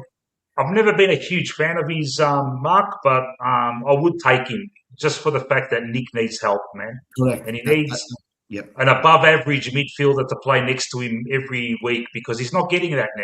Right now he's got Degoe, who's good, but he's not elite. Yeah, he's had a good year, but he's not elite. Pendles is too slow. The other guys there, they're young. Ed Allen is still young, mate. He's still learning the caper. He needs another above-average guy. I really feel sorry for Nick, mate. He does everything, man. Kick-outs. When the game's close at the end, who's the one that gets us over the line? It's Nick. Against Carlton, he did it, We rely on him too much, and this happened with Nathan Buckley back in the day, and I really fear that Nick Dacos is going to become another Buckley where, we're always just rely on him. And the poor guy has to do that, I want him just to be an outside player where some big dude gets the ball out for him and he does the damage, but he's got to go in as well and get the ball too. It's too much for the kid, man. And also the other Mick that's on the chat. Sorry, Mick, but the other Mick that's on the chat. Very good point there, mate. 67 people watching, Rocco. Only 13 likes. What's going on? What's going on? Smash the likes. Give the like. If you're watching it, we spent a lot of time coming on his show to try and entertain you guys out there, and we've got 13 likes. If we don't at least reach 50 likes by the end of this show, I'm packing my bags, mate. I'm packing my bags, Rocco. I agree. What are you doing, you fucking slack asses? Push the like button, share, subscribe, and get your tickets. Yes. All right, listen to this. Before we go on, because I've got a few questions. Look at that. Oh. Oh, that's Good AI. evening. That's AI. Good, That's not good me. evening from. Hey, there's nothing AI about this place, my friend. Nothing AI whatsoever. Where are you? Welcome to sunny Kalamata, Greece, down south. There you go. Sure, that's not Isn't that a Altona bloody Beach. olive? That's not Altona Beach. What's sorry? Can you say that again? You sure, Manny, that's not Altona Beach there? No, nothing. Nothing about Altona Beach. As you can see, it's Beautiful, beautiful. this is Europe, my friend. But I've been watching the show. I won't keep you, but good luck to the Pies. We need to beat the Eagles because the current football club is on fire. Hey, Manny, Yeah. you Yes. look refreshed and you look like you're relaxed. You're still as ugly as sin, but you looked relaxed. You look like you had a good time. Look, I've got a face only a mother can love. No. But Hey, Manny, hello to everybody. What's that? Before you go, have you got Yes. something to make us laugh? I was thinking about it, but I thought, you know what? I'll call back next week in a different location, and I'll make you all laugh. How's that? All right, sounds good. All right, man. Thanks for joining All right. us. See you, See man. you guys. Take care. Yeah, buddy. Bye. Good to see you, Manny. Have fun, buddy. Bye-bye. Look at that, all the Right. way from Kalamata, Greek. Kalamata, mate. The best olives in the world and the best weed in the world. Is it really? Oh, yeah, mate. All right, I like it. All right, now you made me fucking forget what I was going to say, man. So there was, what were we talking about? What were you saying? Oh, merit. Yeah. What would you? I don't think you can't give up anything for merit. What are you going to give them? Nothing, mate. Seriously. You know, last year Hawthorn was giving them free first rounders. Yeah. Yeah. In the chat, someone's saying Mark's trying to sell merit now to everyone. Yeah, he was. He was trying to sell merit now. They've got him on the fucking payroll. Like I said, Mick, mate, you got to fucking make, what is it, rail to the hail, Shane shines, whatever. While he's got some value in him, mate. While he's got some value in him, mate, you got to get rid of him. You know what? Not like those what lost me? pies, mate. Those cold pies are going to get fucking frozen pies soon, mate, by the time you know it. So Yeah. get something for him while we can, mate. You know where merit lost me? The game against Carlton where he should have fucking won and he fucked up right at the end. After that, I fucking hate him because he should have been the one, man, where he fucking fumbled, mate. Yeah. We got Pommy and Oz in there. Welcome to the chat. Yeah, Manny is in beautiful Kalamata in Greek. Very good. Kalamata. Can I just say, I want to apologise again to Pommy because when England was getting belted by Argentina on his watch along, I was giving him heaps. But he's all right. He can take it. He's all right. I know. He can take I want to it. apologise. Hey, Pommy's been used to Australia pumping them in the Ashes a year, every 3 years now, just giving it to them, embarrassing them. So he's pretty used to England copying it. I think, when was the last time they won the World Cup? Like 64 or was it 80? 66. 66 there. And they were lucky too, mate. The goals were very dubious, mate. Yeah. Oh, I don't know. I haven't seen the game, was it? Yeah. So you're not even giving them that fucking World Cup. No, mate. It was rigged, mate. That's not 68. That is a stitch up. All right. So just one more quick thing about your shit pies there. Seriously, I know you keep saying that you got a couple of these young kids, fucking Puncher, and that you were telling me about these guys when I came on your show, Puncher and fucking never heard of these blokes, man. But on a serious note, have you got some young kids coming through that in the next 2 or 3 years are going to be? You need B plus A graders coming through. You know what I mean? Eventually, like have you got some? Look, we've got potential A graders coming in. We've got a young fella called Swadling that in his first year, every game in the reserves. You were telling me about this fucking Swadling that day, mate. I think he did all right too against us. Yeah, he kicked a goal and he got about 20 posies, but Fly doesn't give him a chance, mate.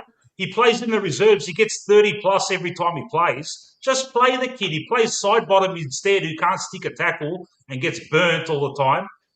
It's side bottom's finished, mate. Just please, man, just put him in. And Ed Allen, I know you love bagging him, but he's done every week. He does a job. Last week, Bailey Smith his effectiveness wasn't as much as normal. So he usually plays on a opposition mid. He destroyed Dawson the week before, and he gets the ball himself. And he's very young, and I reckon he'll come good. So there you go. I'll just name 2 for you. Well, Kevin, first of all, I didn't actually see this, but I heard about it. So if between me, if there's any sort of wars of words, anyway, if 2 people are going to go at each other, wars of words? I know. War of the worlds. War of words. War of words. If there's a war of words, Pommy against most people, I'm going to back Pommy. I reckon he's got you every single time, mate. Wow. Yeah, so we had here, we got Kebs Magpies welcome here. We got plenty. All right. Now, this is the issue with sides. War of words. Yeah, thanks, guys. Even Rocco Moro can't say it, mate. But no, you're stirring me up. Come on, mate. You know me, man. I'm going to fuck up something every fucking week. Everyone says that. We got heaps, but you've got to be serious about your side. And I'm not talking about C and B graders. Yeah, you need a few of them in your sides to fill up. Yeah. You need that thing. I'm talking bona fide fucking like A graders that are going to come through, like I'll talk about a few of ours that are coming through, you know what I mean? Where you can look and you can go, nah, these are going to be a good player, So it's easy to say we got heaps. That's why I asked you. I know you got a few. They look all right. Like that Puncher was doing all right. He's been all right, And to tell you the truth, I reckon Alan's all right. I was stirring you up that day thinking, come on, man, he's not going to be clever on the night and that, but at the end of the day, he's all right, Yeah. But that's why I was asking, how many have you really got? Because as you said, you're losing a few players. Yeah. You need these ones to come through, or else, as you said, someone like Dacos, man, he's just going to get worn out. He will, man. The only silver lining on Dacos is 23 years old. It's not even. He hasn't even reached the mid range yet. It's still the beginning with Dacos, But we have to be very careful we don't waste the rest of his career, man, with shit fucking decisions, man. Because the last few years, a lot of shit decisions, man, in regards to trades and stuff like that. It's just been really bad, man. Bad decisions. So there's a bit of work. Apparently, you got Josh Fraser's son in 12 months' time. He must be a star. Yeah, apparently there's good raps on him, Ted Fraser. We've got the Rocker cousins, Anthony Rocker's son and Sav's son. They're playing with Cooter's son for Northern Knights all together. Imagine that team, huh? Are they? Yeah, but unfortunately, Cooter's son's the best one out of those 3. Apparently, we're still looking at Cooter. We're still relying on Cooter's son to come back. Apparently, Brett Thornton's son, he's a star. We've got all these, and apparently Cody Walker, his younger brother, is better than him. Better. Do you believe that? Like, it's always someone better coming along, you know. So That's if the I AFL wanna- don't make I any wanna changes, see- Rocco. That's So if the this is- AFL don't make any changes with the father and son rule in the next couple of years, They'll- mate. The AFL will come in They'll and keep- fuck everything, mate. They'll keep Father, trying son. to change this. Father, son, another beautiful rule, yeah? It keeps the 100%. culture going through the generations, and they want to get rid of that now. Come on, man. Yeah. It's ridiculous, you know why? And it's not because of us, because we got Dean, and we'll get Cody Walker. They'll make a deal to get him right. But the problem is, I keep saying this: how many father and sons have really gone to become great players? Like, it's not many. Like, you got Dacos, maybe Cody Walker will be a star, you know, like this Harry Gary Dean, Ablett but then you Jr. got like maybe the Ablets, you know, coming. Silvani. Ashcroft, you know, there's a Silvani. few there. Who? Silvani. Yeah, Silvani, but he's not a superstar. Well, okay. You know what There's I mean? shitloads. Oh, you're talking about Stephen? Yeah. Oh, Stephen, yeah. But you know, like, all right, even if you fucking give us those 6, 7 that I've just mentioned, right? It's not a lot. You know, it's not like we're flooding the fucking teams full of things, you know. It's only a few here and there. And I think Libba's a good one. Libba's a star too, you know what I mean? But it's still, how good is it that Libba's playing for the Doggies, or Dacos is playing for Collingwood, and Silvani plays for Carlton, and, you know, not anymore. You know, how good is it? You know what I mean? Like, that's what you want, man, you know? That's what You know what it is? Fucking St Kilda, because they all had daughters. They harked up about it, and now we're gonna all cop it, mate. Yeah, Joe Watson. Joe Watson's a good one. Joe Watson. Yeah, Joe Watson was a definitely a good player. I mean, we can name heaps, don't get me wrong, but I don't still think it's that many that we should be trying to change the fucking rules about it. You know what I mean? Like, this year, last year was probably just Harry Dean, and this year it's Cody Walker, and I think there's Cochrane, I think his name is, that goes to Port Adelaide. I don't think for Essendon next year, Darren Buick's son. So you get one a year, maybe 2. You know, like, they say he's pretty just good leave as well. it. You know, and there's what I mean? no guarantee, man. Most of them shit the bed, mate. They end up as duds, But every now and then, one comes good, mate. And then when that happens, now they got to change it, like, make it hard for us. You know what I mean? Like, can you imagine, seriously, Dacos playing for North Melbourne? Yeah. You know, or even if Kuda comes through, right? I don't know if he's going to be any good, but just because of the name, right? Yeah. Kuda. Imagine him playing for fucking the Bulldogs. Yeah. Like, it's just not right, mate. It just doesn't sound right, mate. We can't do it. I'd rather him play for us.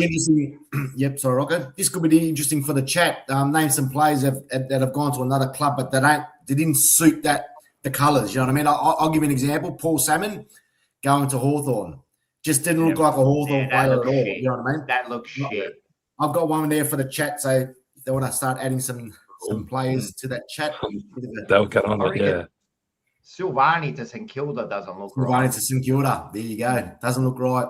Oh, yeah, this is the big one. Ablett to the Gold Coast looks shit house, man. He just did not look right, even though he won a Brownlow and everything there. All right, let's go. We'll go to the next game. Oh, yeah, we'll talk about this game. Look at this. This was like destroyation from start to end. Yeah. As I said, I'm not 100% surprised. I thought we could beat them. You know, I did pick Brisbane, but I thought we could beat them if they didn't play at their best and we played. But I didn't see this happening. 6 goals every quarter. We kept them goalless in the last quarter. We smashed them at their game. We won contested ball. But what I'm happy about is, you said this before, Mick, about Dacos. Our captain probably had his worst game of the year. How good's that, huh? And your that's captain, right. the one that has always been your, your main guy. Everyone says no Cripper, no Carlton, has a shit one, and he's fucking belted. Yeah. Yep. Can I ask you a question? Yep. Did Wiedering play? No. You did that without Wiedering as well. We've done it for the last 5 or 6 weeks, and we're talking about that. I think he's a test this week, and there's all this talk about should we trade him and all this, you know, get all this stuff about it. And that we did it with our Wiedering, right? All because of one man, and that's Harry Dean. Harry Dean, in the last, I think, 10 weeks, has had 4 goals scored against him. This is an 18-year-old, man. Not only is he a good player, he is a good player, but his mentality is so strong. He just doesn't like losing, mate. You could see he's got a bit of mongrel in him, hasn't he? bad. Like even this week, when I think it was Lohman and that got a free kick in the forward line and he pushed the player. I can't remember which current player on the ground. The first player to come in, again, Dean grabs him and just flips him like a rag doll. This is an 18-year-old just going, get out of my way. Don't touch my players. That's what you want, man. So he's been huge. And I was saying to Mick before the thing, this could be first time in many years that are maybe 20 years or whatever that we got maybe 1 and 2 in the Rising Star. Yeah. Like Jagger and Dean could be 1 and 2 this year in the Rising Star, and they are both. Jagger, another one. As much as some people going, oh, yeah, isn't that a great year? Jagger's had a better year than Dacos' first year as far as numbers and all that go, right? Now, don't get me wrong. I'm not saying he's like Dacos. Every time I say this, people go, oh, you're comparing him to Dacos. I'm not comparing him to Dacos. I'm just saying Dacos had an amazing year that first year. He was already this kid's doing even better as far as stats go. You know what I mean? But is this Jagger's first year? Didn't he play last year? No, he got injured last year. He never played a game. Oh, he was out for the year with a knee injury. Okay. Yeah. He did his ACL the whole year. So it's really his first year. It's his second. He's like 20 years old, but it's his first full year. He didn't play a game. He did it in pre-season. Yeah. He played half a game against St Kilda and done his fucking ACL and he was done for the year. So it's brand. And that's another thing about Jagger. To come back from an ACL first year and do what he's done this year is fucking amazing, man. It's absolutely amazing. So them two led the way. And then you got someone like Byrne at the front.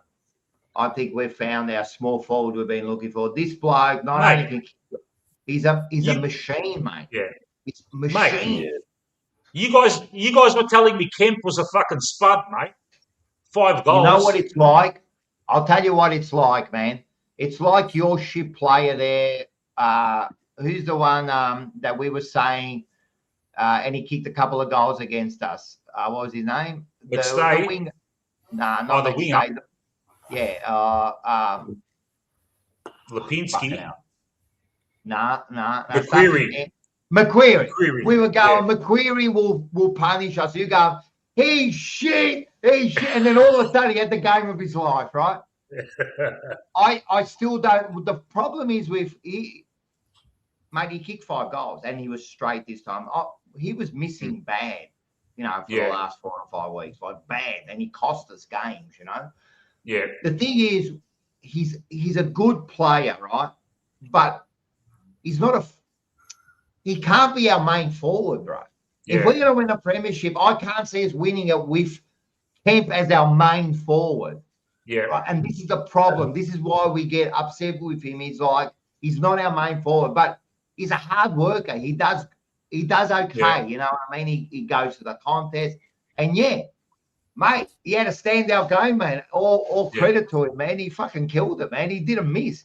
But if you watch him in his first goal, he was like 15 meters out. When he kicked that goal, it was like this weight come off his shoulder.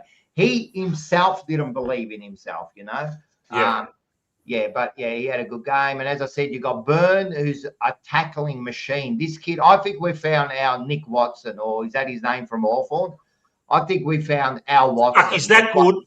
He's as good as Nick. Now, listen to me before you start talking too much there, bro. Right? I said you're jumping the gun there, mate. You are jumping the gun. I said, let me finish. I said we found our Nick Watson, not the Nick. We found our Nick Watson, the kid that can tackle, dangerous around the ball, and can kick goals. We haven't had that for ages. So I think we've found that small player that we've been dying for, mate. 2 weeks in a row, Last week he smothered the ball and then he got a goal from it. This week he almost kicked goal of the year where he smothered it off a kick in and then almost kicked the goal. He does these sort of things. So we found that kid there. You know what I mean? And then like you got the midfield with Jag, and then you found your thing. So we're getting like Cowan's improving week after week. Another Billy Wilson. We're talking about that half-back running like you guys used to that. We got Billy Wilson. We're paying him fuck all. This bloke will kill Houston. Man, the way he's improved in the last – and you know what? He was giving – shut up, Matt. Mate, you all come in here. What the fuck are you talking about? I never said he's the next wizard. Right? So before you jump in, right, but he's like Bobby. Bobby's not even at your fucking side anymore. Hit the road, bro. Listen, if you listen to what I said before you all jump in, you must be all having a field day, mate. Oh, look what he said. I said we found our Nick Watson. Yeah. That's what we found, mate. We found what we need, not the Nick Watson. Nick Watson could end up being one of the best small forwards in the competition by the end of his career, right? So let's keep on going before I'm looking at the chat, and I'm actually – some of these comments I feel more stupid than when I first read them, right? But anyway, can I ask you a quick question, Rocco? Yeah. This resurgence of yours, is it more getting rid of Voss, or is it more Fraser coming in? That's a good question. Good question. I think it's definitely getting rid of Voss. I think he was bad for our club. He was never a good tactical coach. I don't think he could get the team to unite the way he did. When we made that prelim, and that, to me, that was more about our stars got us over the line. We had Kerno. We were winning games because of our stars, not so much our system. You know what I mean? Yeah. Now it's all more about system. It's more about giving the kids like if Voss was there now, Zach Williams will be playing, Sard will be playing, all these players will be playing instead of the young kids. And look what we found. So I think it's a bit of both, but mainly getting rid of Voss. I reckon mainly getting rid of Voss, man. He was a cancer to our club in a way, you know what I mean? And think about it, we lost Kerno, Silvani, maybe TDK would have left because he was offered that much money that it was hard to say no. But I don't think Kerno would have left. I don't think he would have left if we didn't have Voss there. And I don't think Silvani would have left either. Going on forwards there, Rocco. I'll ask you a question. How's Mackay going, mate? He was really a lot, so. To tell you the truth, no, we bagged him at the start, but in the last 11 weeks, I gave him a lot of kudos, mate. He's been doing so good because he's been running up the ground and doing the ruck and that. This week, I gave him 3 votes. And we give 5 votes, 5, 4, 3, 2, 1. So I gave him like 3 votes because in that third and last quarter, he became Wayne Carey. He was marking everything. He kicked 3 goals. He had 20-odd possessions. So when he's freed up and he plays more up the ground, he looks a lot better when he's on the ball. You know what I mean? And he kicked his 3 goals. So he's actually doing really good. And I defended him against Collingwood when everyone was saying, because when he got injured, everyone's going, oh, he's weak. He didn't want to come back on. I'm going, that's bullshit, man. The bloke hurt his knee, man. He couldn't come back on. He's been out a week. He was heavily bandaged in this game. So he's been doing good. I think. But I still think we need another forward. Yeah. We need another big forward to help.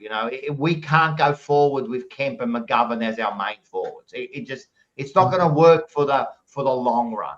It's okay now, but it's not going to work for the long run. You know what I mean? Imagine having someone like Kerno there.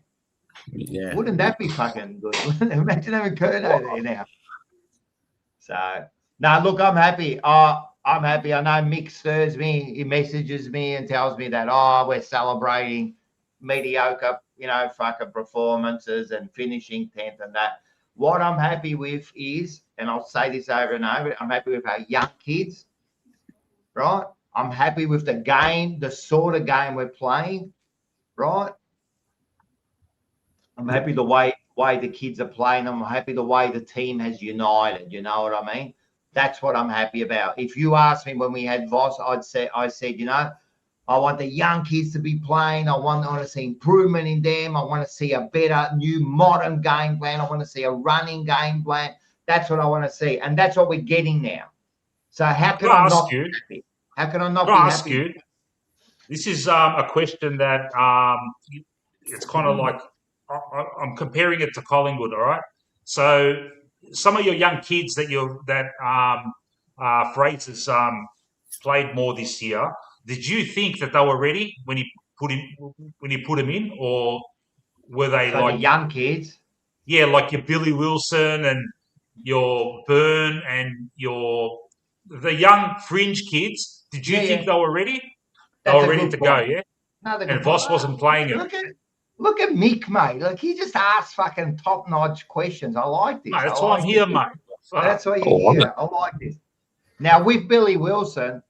They weren't giving him a go, and in the seconds he wasn't actually playing that great, And we always were worried about his defensive action.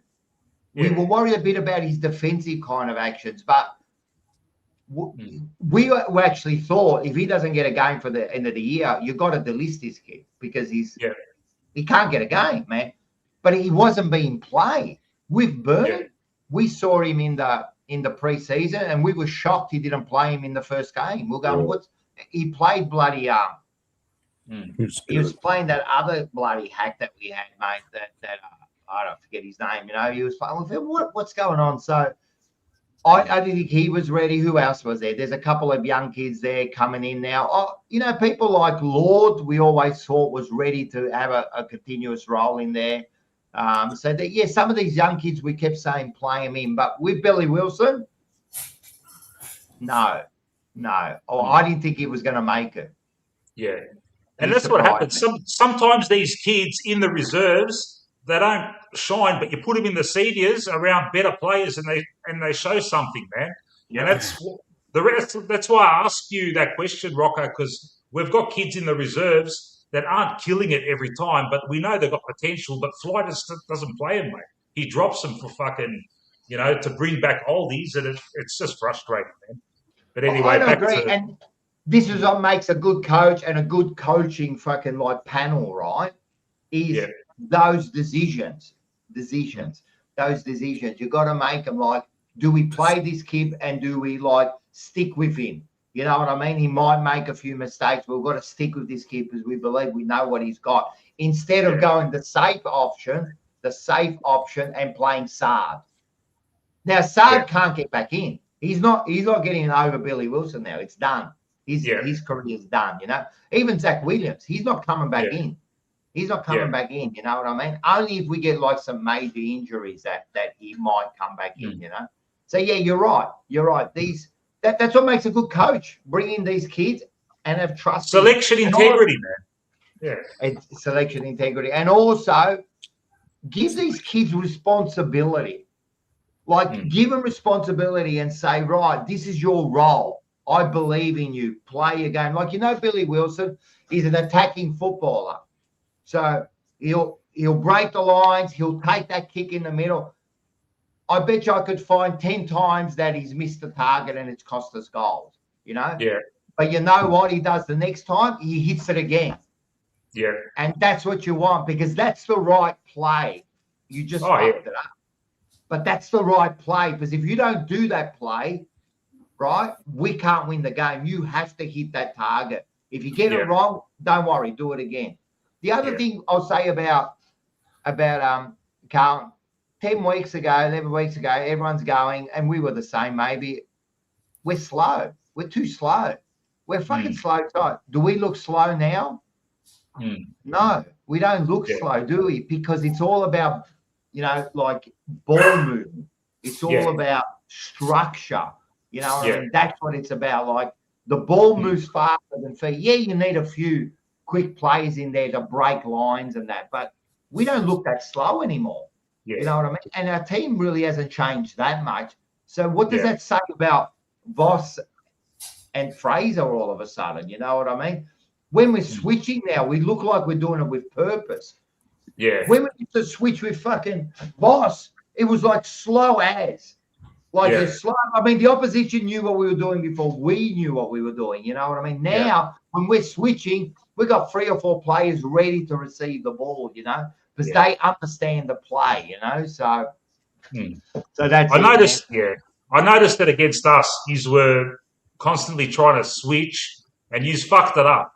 Yeah. But if you know they're young, mate, and eventually there's a game where they don't fuck it up. It comes good, and that's what 100%, happened man. against Brisbane. Yeah. 100%. That's the best play. Do whatever the play is, hit the middle, open up the ground, you know, look for the leads. That's the best sort of play, right?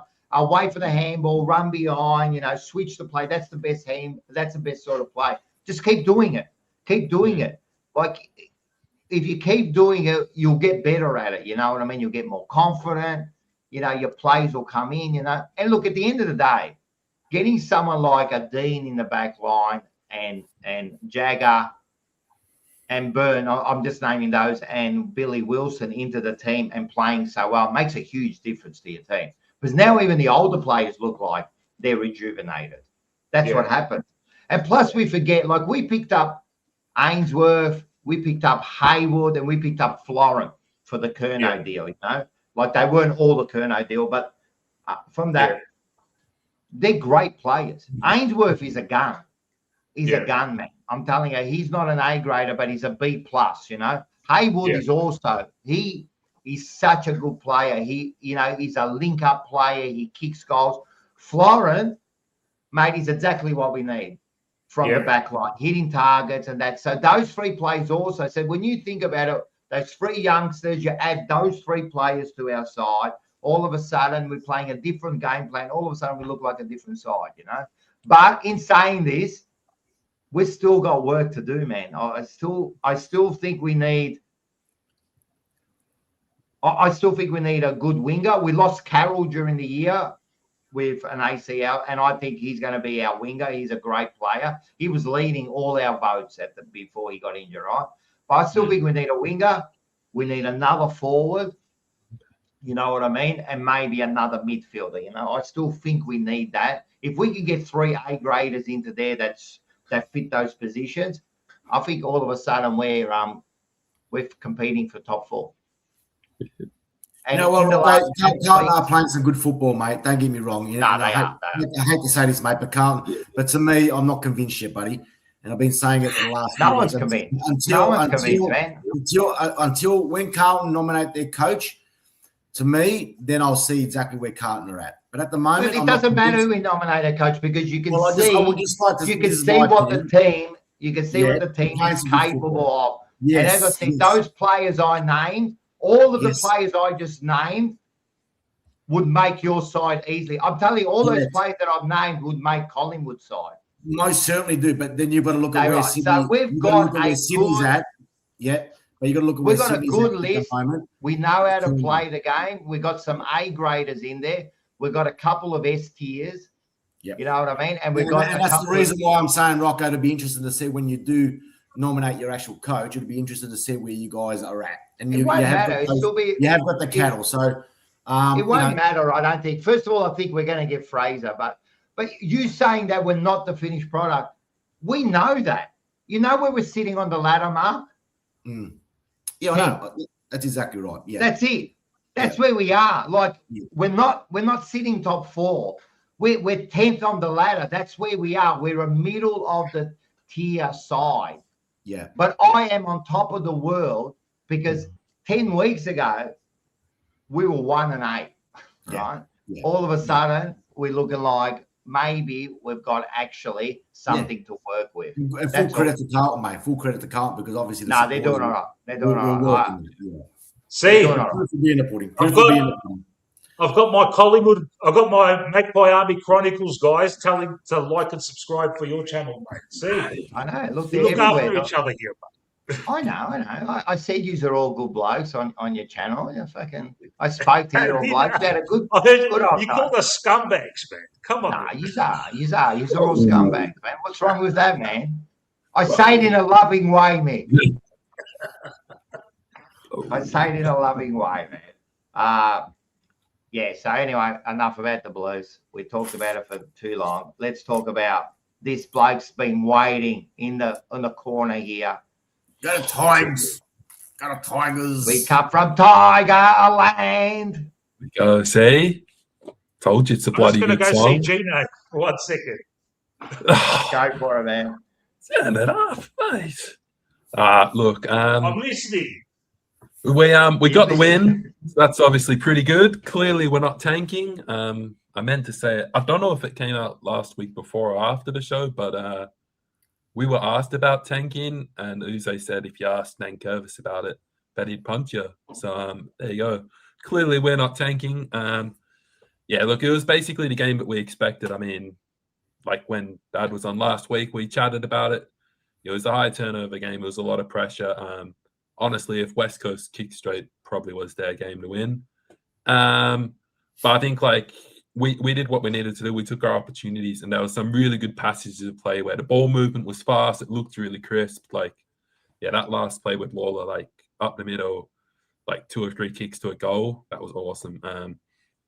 So yeah, obviously, yeah, shout out to him. That was probably his best game he's played for us. And if that's a sign of things to come, that's really good. Is that Laylaw's best game? Yeah, I think that was his best game for us, 100%. Like, I mean, I've got his stats here somewhere, hopefully. Mate, very similar to Dusty Martin, mate. I've seen that footage of him breaking a tackle and snap. Mate, look exactly like him, mate. I mean, exactly like Dusty, man. Like if you can come hard to play with Dusty, mate, you guys have picked up a real bonus for the team there, mate. He looks. And yeah, that's what I mean. Like I talk about we want to develop. I talk about like Jagger, like this cunt's going to be like I reckon he'll be S tier. He's going to be You've got that player in Laylaw. You've got that player in Laylaw or Lawler, whatever the fuck you want to call him, but you've got that Laylaw, player. mate. It is Laylaw, isn't that right, mate? It's Laylaw. I agree. Liam, does he play through the midfield, man? No, he played more forward this week, to be honest. Okay.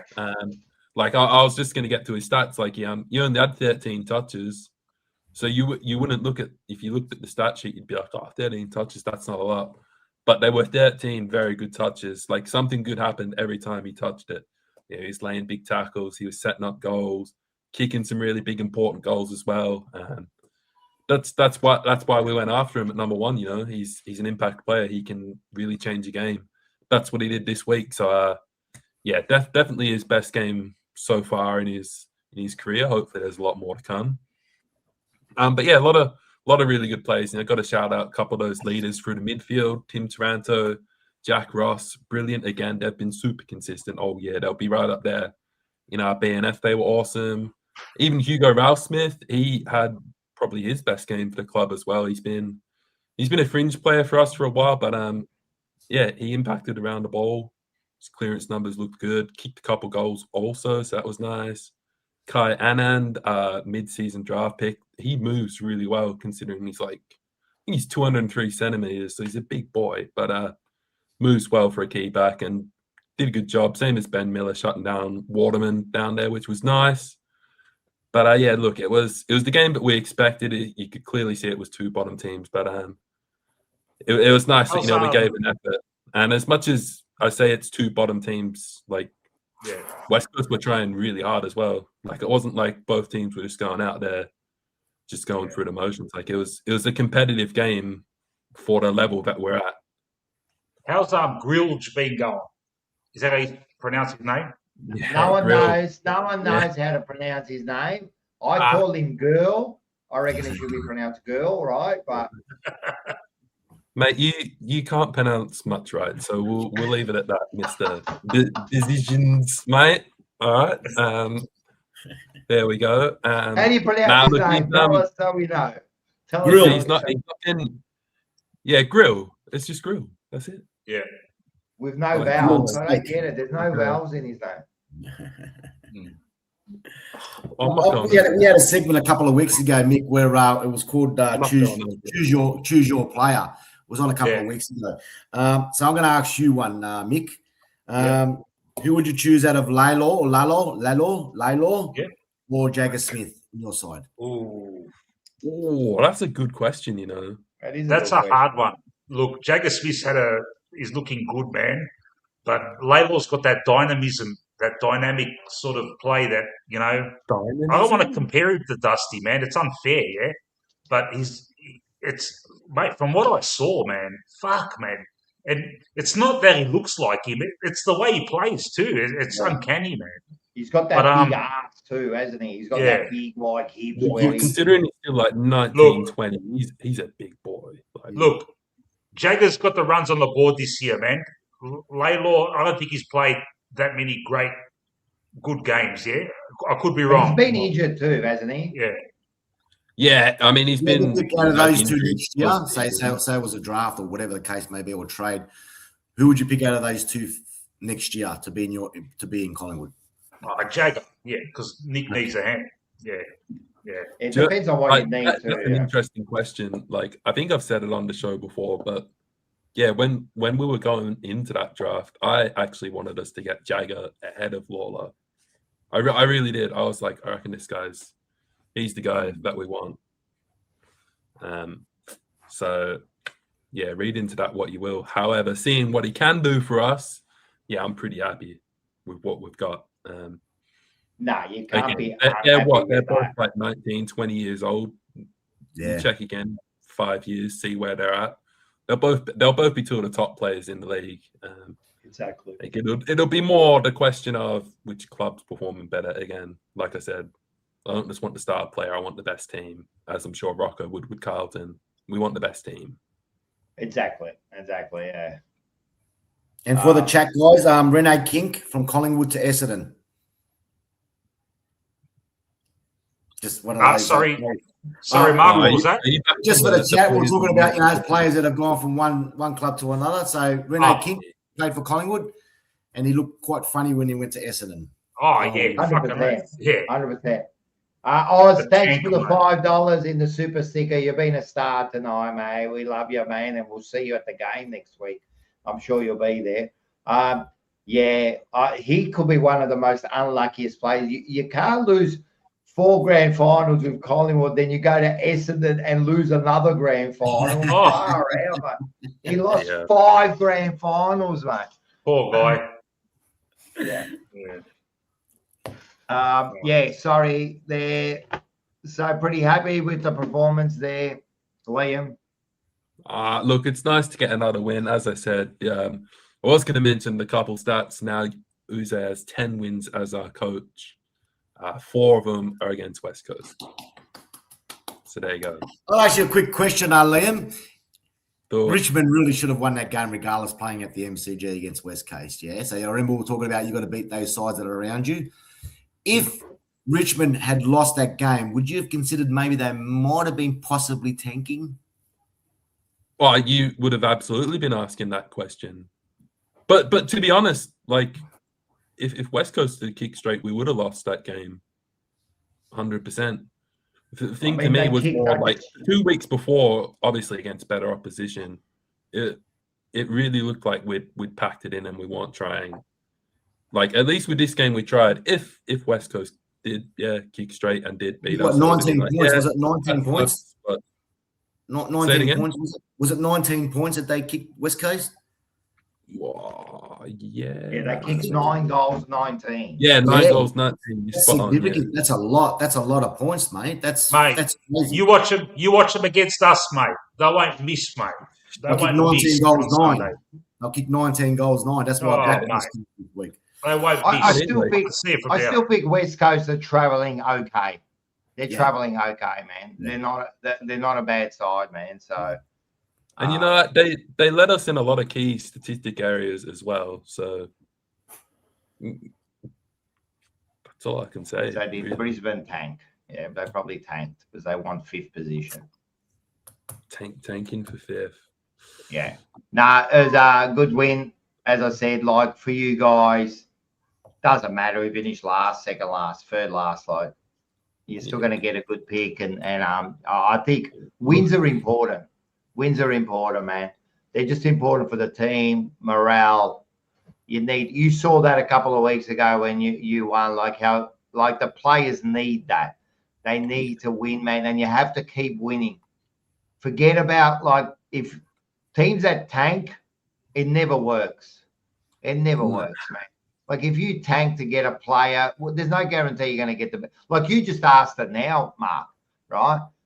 Who's better, Laylaw or Jagger Smith?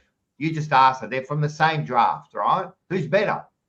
Did it matter? Pick 2 or pick 3? Did it matter if they got Jagger and we got Laylaw? Like it doesn't matter. You know what I mean? You're still going to. If you're going to tank to get a player, there's no guarantee he's going to be the best player of the comp. You know what I mean? So I don't believe tanking and losing does any good for your side. Oh, look, and just to add to that point there, you never know what's going to happen when a player comes into the league.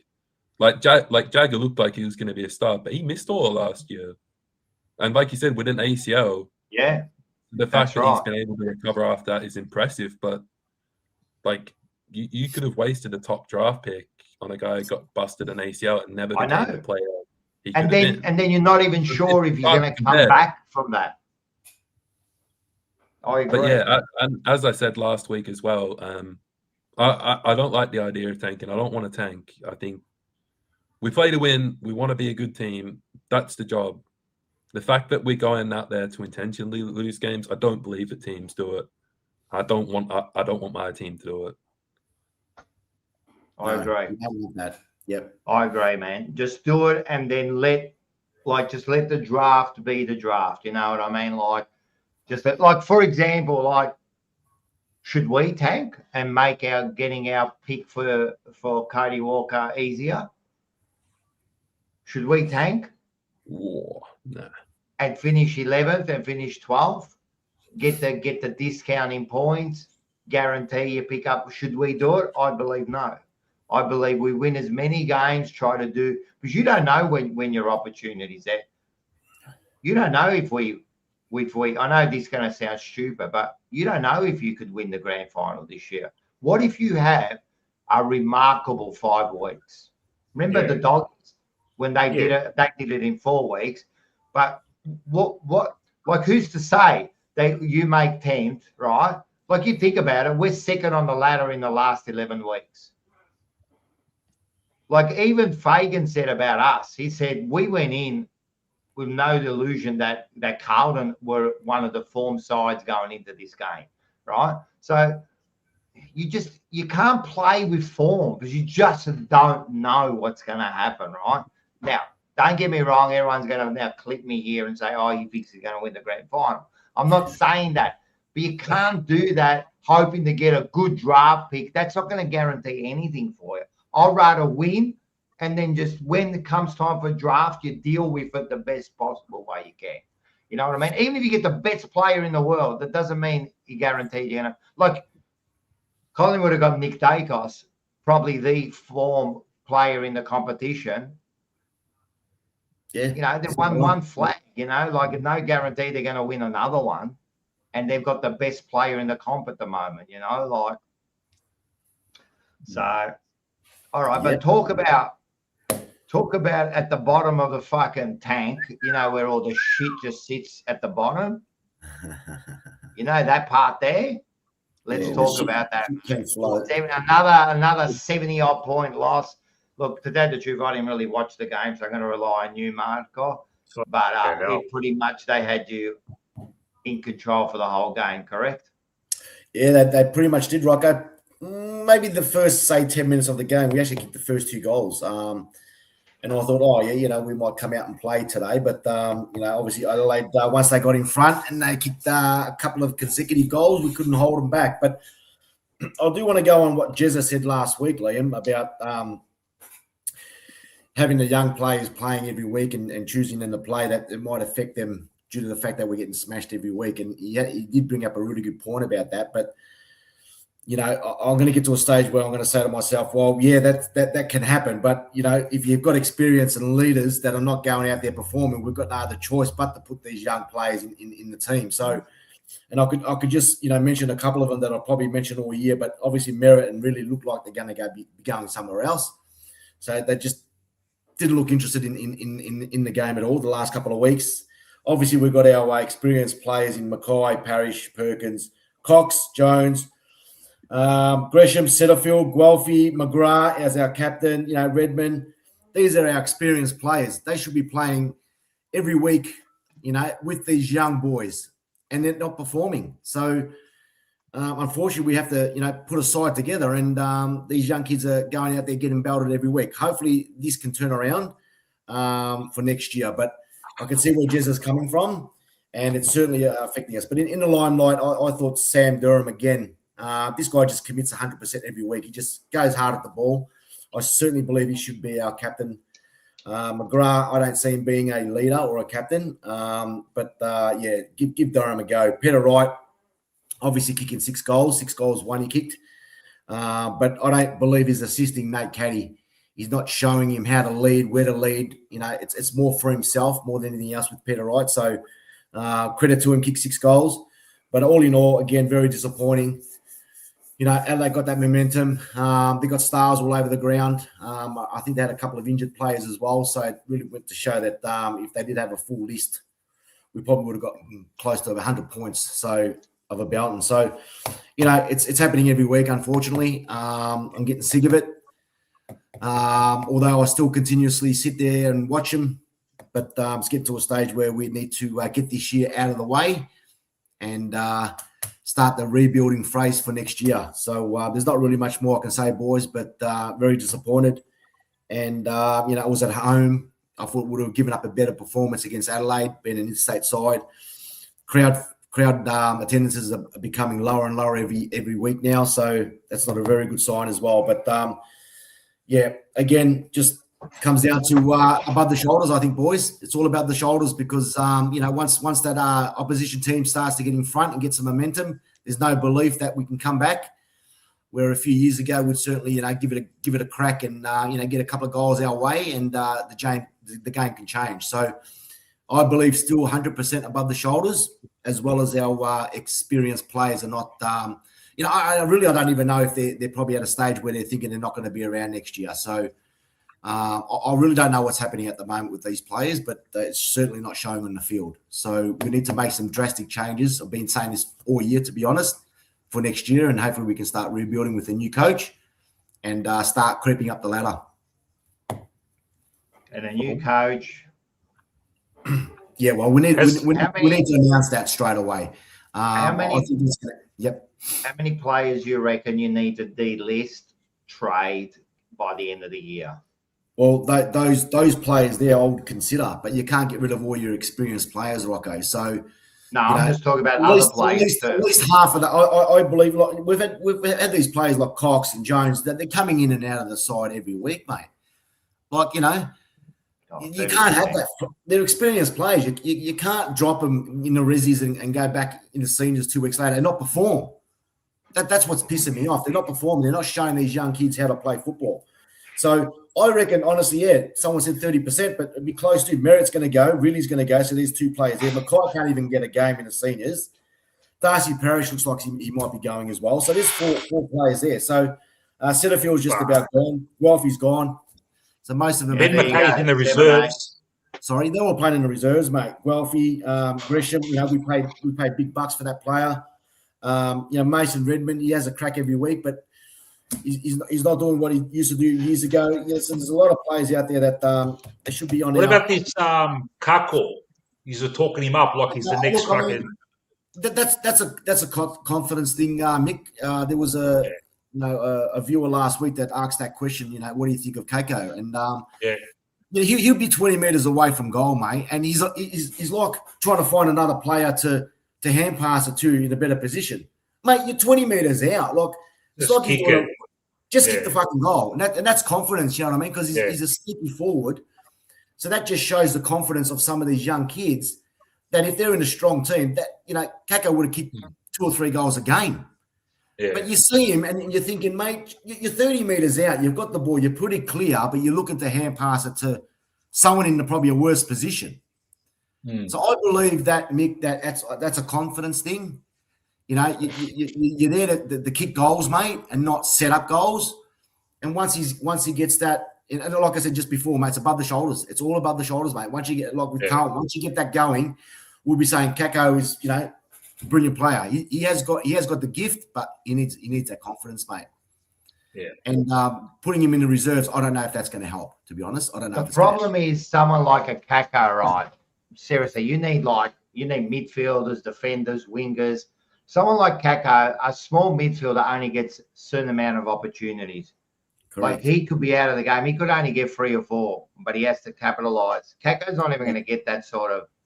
He's not even going to get that. I mean, you need a system. You haven't even got a system for the ball to get down there, so he gets that opportunity. You know what I mean? Like someone like a Kako can just disappear from AFL because he just doesn't get that opportunity, man. Because it's a hard position to play. They did play him, Rocco, you know, up the ground a little bit, and you could see that he's got that little bit of leadership. You know, like he'll lead.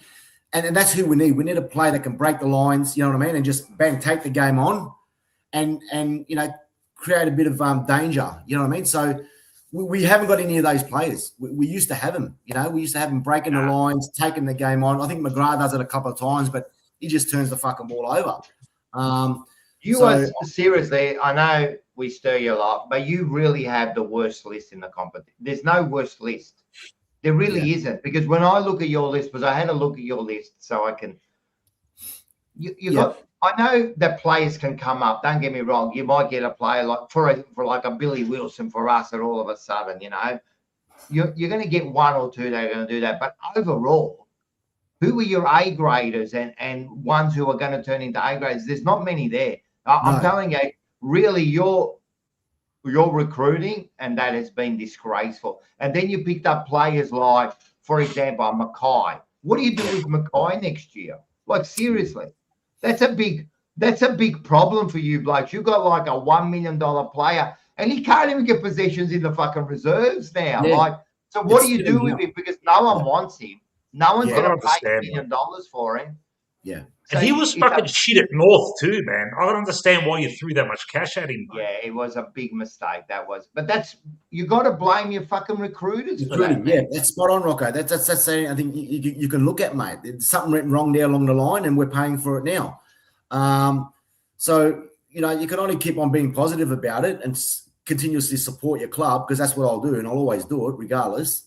No, and make some changes, man. Like there's, you know, I've never seen us in this position at all. You know, I know we haven't won a final in 8,000, you know, days, whatever the case may be. But at this stage, if we don't smarten up, you know, as you were saying, Tassie's come into the comp. I wouldn't be surprised if another team comes into the comp in the next couple of years. If we're not careful, mate, we'll bottom up for the next 10 years. I'm telling you right now, a proud club like Essendon, that would be like a Fitzroy, yeah? And that's what we don't want. We don't want it for the competition, but comes down at the end of the day, if you're not performing, then your team starts to, you know, fail, and the supporters start to move away. So they need to smarten up, and they need to start doing it quickly, man. I'm not waiting 5 years for us to just make finals. I can't do it. Tell you now, you like, I know we joke around. You are 10 years away from competing for the 8. I'm being serious here. Well, we're not surprised me, Rocco. Because you're starting from scratch now almost, right? You need to build up this team. And even if you get like 5, 6, 7 good players over the next 2 or 3 years, right? Then you need 3, 4 years to develop these players, get a system, get them going, build around them, you know. Like, you could be 10 years out of the thing. That's not unrealistic. You know what I mean? Look, we have got some really good young talent, and everyone says we all have. I get it. You know, Caddies, and, you know, the Rubies and the Sharps and Farrows. There's 4 or 5, you know, young kids out there. Visentini's going to be a fantastic ruckman. He's been playing in the Resis, great football. Not enough. But it's not enough. Yeah, it's not enough. Idea. You need the experienced players, and that's why somebody like a Neil or a Walker or something like that, whether they want to come to the club, is a different story. But I think it'll benefit us in the long run as well. We need to start fucking splashing our cash because we've got plenty of it. I don't reckon you do, Mark. You've got to build within, mate. Like this Pick splashing the cash. players that you want, but pick the players that you need. I know what you're saying, but splash the cash for it. At the end of the day, You money don't need talks, to man. splash cash, man. I'll give you an example, right? You don't need to splash cash.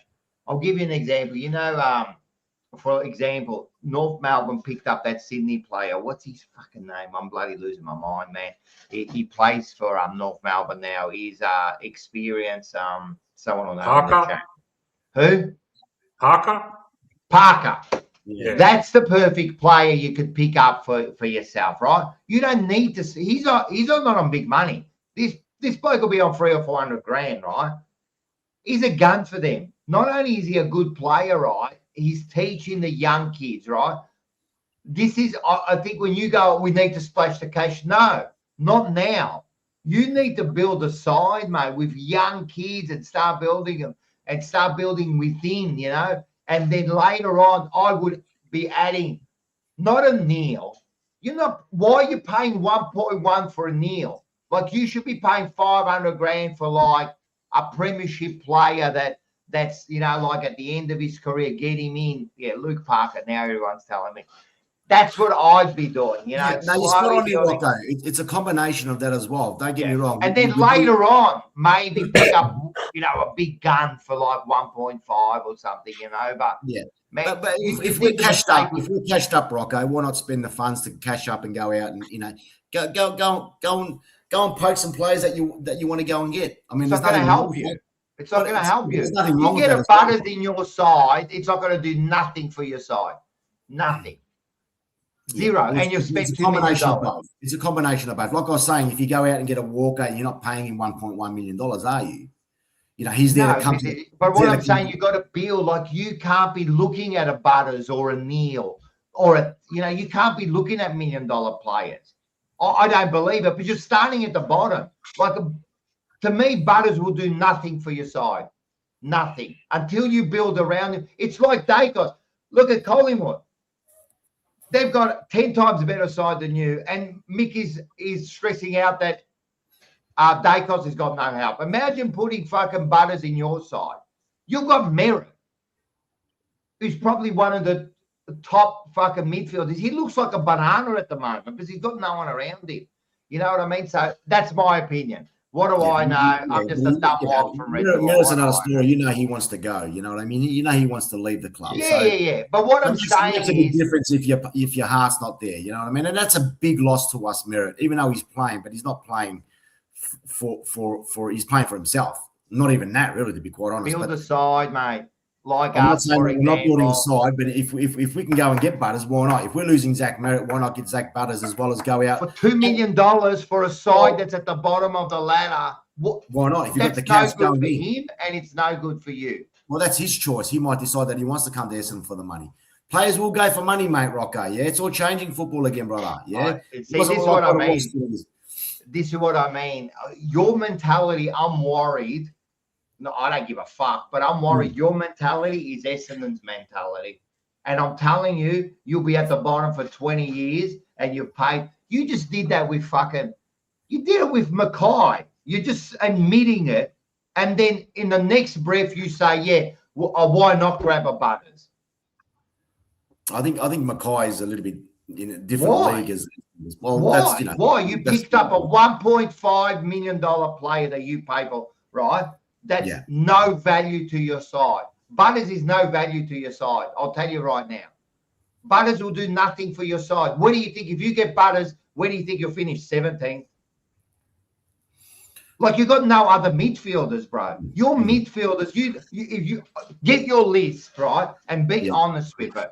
Your midfield, right, is what? A D-grade midfield? Yeah. Well, we've got a lot of young players. That's the key. They are D. Yeah. They are D. Let's be honest, mate. They are a D grade. If I go through all of your midfielders, Merritt might be the only one who's a B at the moment. The rest are fucking C and D. You got to be honest. I am honest. I'm not disagreeing. So what's with Butters going to do to your side if you've got no one around him? You can't even hit a fucking target, then you can get Butters in there. Like, come on, man. You got to stop thinking like that. I'm telling you now, Stop thinking like that, man. This is the problem with your side, man. You overvalue your side. Your side it should get relegated. That's how bad you are. We should put Preston in there, right? That's how bad your side is. So you got to be realistic to me. And the same with your coaching. Use a fucking delusion. You got some really good and you keep fucking like it's like you're a bloody dog with a bone, mate. That's all I hear. You know what I mean? Like, what is wrong with you guys, mate? Like, just get the best person. The first thing you do is get a coach. Forget about getting your fucking. Forget about you. You have got some good young kids in there, right? Hey, the next 2 drafts are important to you. Load up. Load up. Forget about Butters. And I'm not saying Butters. I didn't say I'd like him in our side. Anyone. Butters, who? No, Neil, no $1 million players for Essendon. Go and poach a player that's required in your team. I'm not saying to just whoever's the best players in the competition. Go out. There's plenty of players out there. Go out. $1 million. I gave you one. Someone like a Parker is what you need. You pay 400 or 500. He's got experience. He's going to help your side, right? That's what you need. Like, not a fucking $1 million player. No, if I was Essendon now, no $1 million players at my club. Not for fucking 5 years. I'm never getting $1 million player. Every player is on minimum fucking wage. You got to build culture. You got to build fucking. You got to build a team, and you got to think that's it. That's all you need, mate. Stop with this trying to think you're going to have this savior, man. Trust me, man. It's not going to work for you. You're going to be at the bottom of the ladder for the next 5 years. I guarantee it, mate. Maybe Tasmania will save you, but I reckon Tasmania are going to come in running, mate. I reckon they're going to be half decent when Wouldn't surprise me, mate. Wouldn't surprise me the way we're travelling. Yeah, that's right. So, with Mackay, what I would do, I'd handball him off, right? Yeah. To anyone that wants him, and I'd pay the bill. Yeah. Pay the fucking bill, man. Like, he's on 1 point. Like, I think that's back ended, but let's say he's on $1 million, right? Pay 500 of it. Yeah. Just pay. I mean, Collingwood did it with Grundy, and they won a premiership. Oh yeah, spot on. Yeah. Get rid of him. Just go, listen, what do you want him for? I don't even want anything for him. I don't even want nothing for him. He's just clogging the list, mate. He's just clogging the list, mate. We'll pay you to take him. Yeah. It's pretty much that. Just please, just take him, mate. Didn't they get Mackay once? Scott come and coached us, so he was from North, and I think that's where he maybe, you know what I mean? Like, you got to look at that as well. Yeah. You know what I mean? Like, there you go. He fucked you up, and now he left. Yeah. Fucked up North, and he's fucking up Essendon as well. So, but yeah, anyway, it is what it is. It is what it is. Good. You know what? Talk about the look at this, mate. Look at this. Well, Manny's not here to do the ladder. Does anyone? Do you want me to do the ladder, or one of you want to do the ladder? Rightio. Go, Liam. Do the ladder. All right, here we go.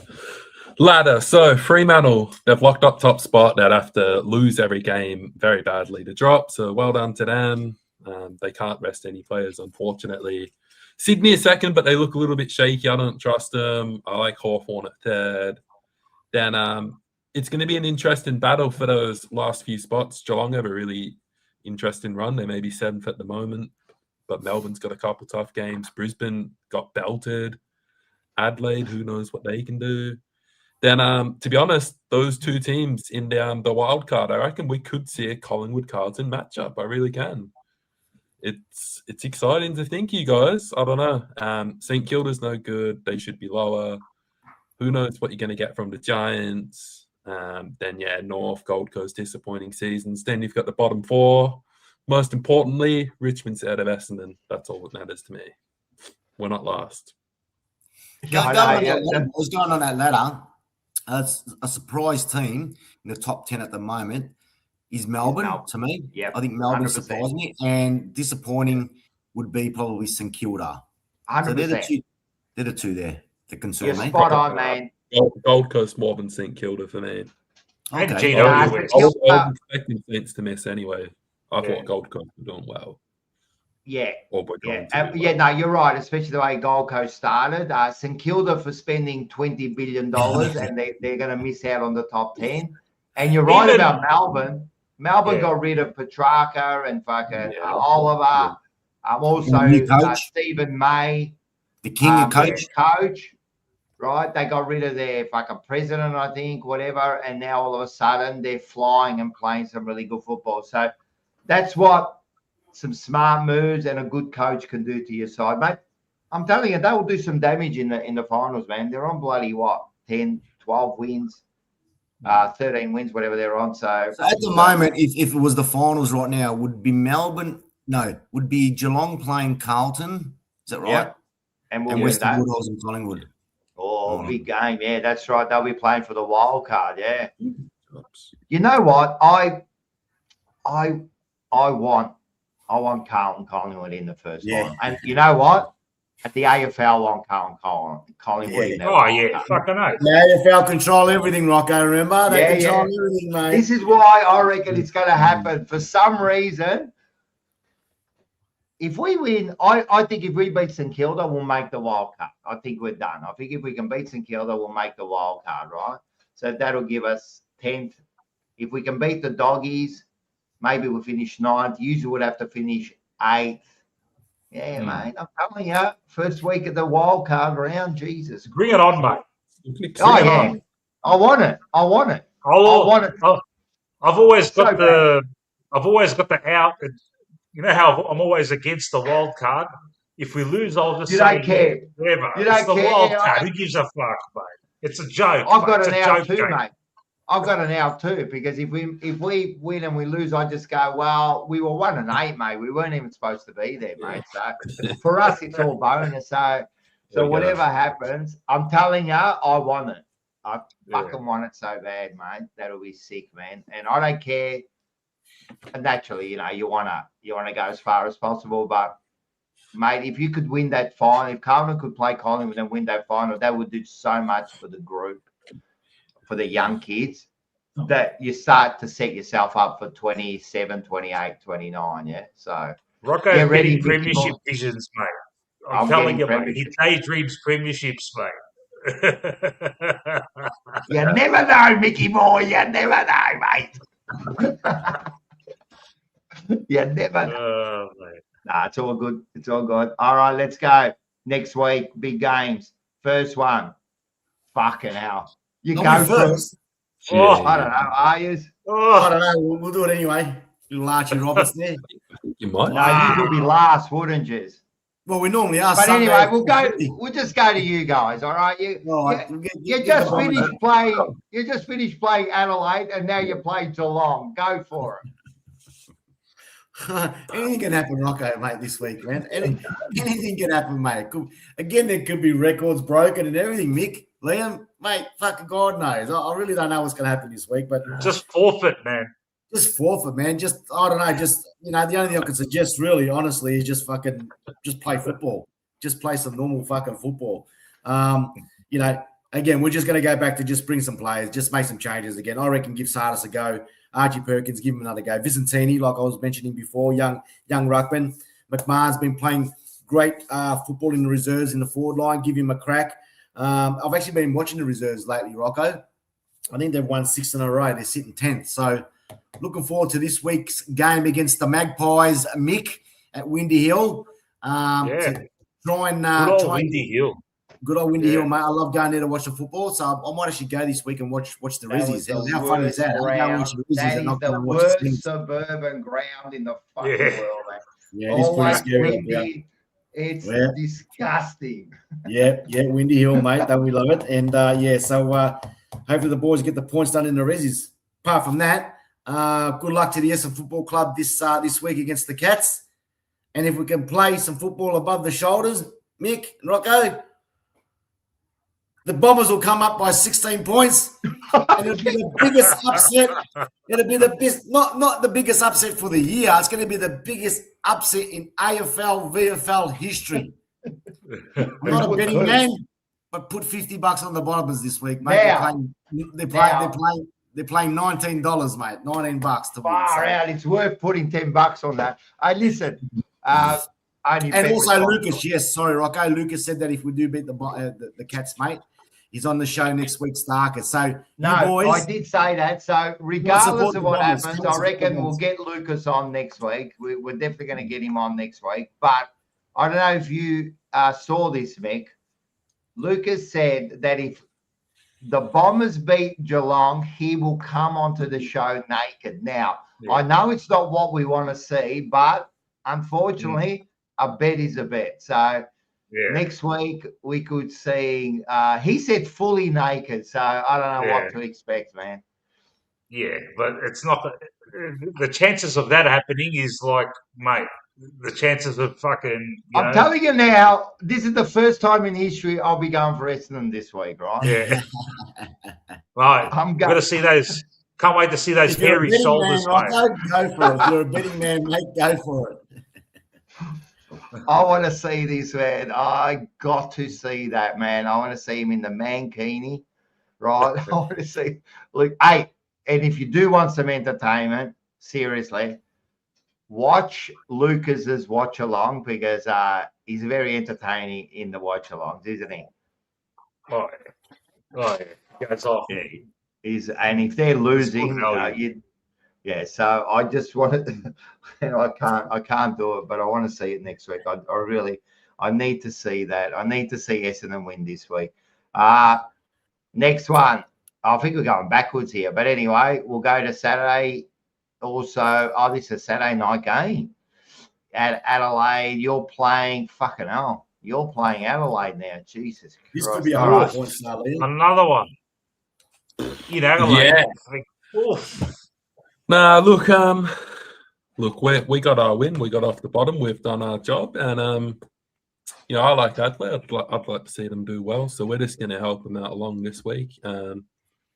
It'll be interesting to see what sort of team they field because, like I said, I feel like they rested a couple players this week, but even still, they moved players around in the game. Like I said, like someone like Jordan Dawson played forward in that game. Does he do something like that again this week? Do they go full tilt against us, or do they just do enough to get the win? It's interesting to see. Look. Yeah, it's going to be tough. Adelaide's a really top team. We've obviously got to travel there, so that doesn't help us either. I think as long as we can bring that sort of same intent, I say it all the time, but that's all I want to see. But I liked that we took risks and we capitalized and some really clean ball movement, which we haven't seen a lot of this season.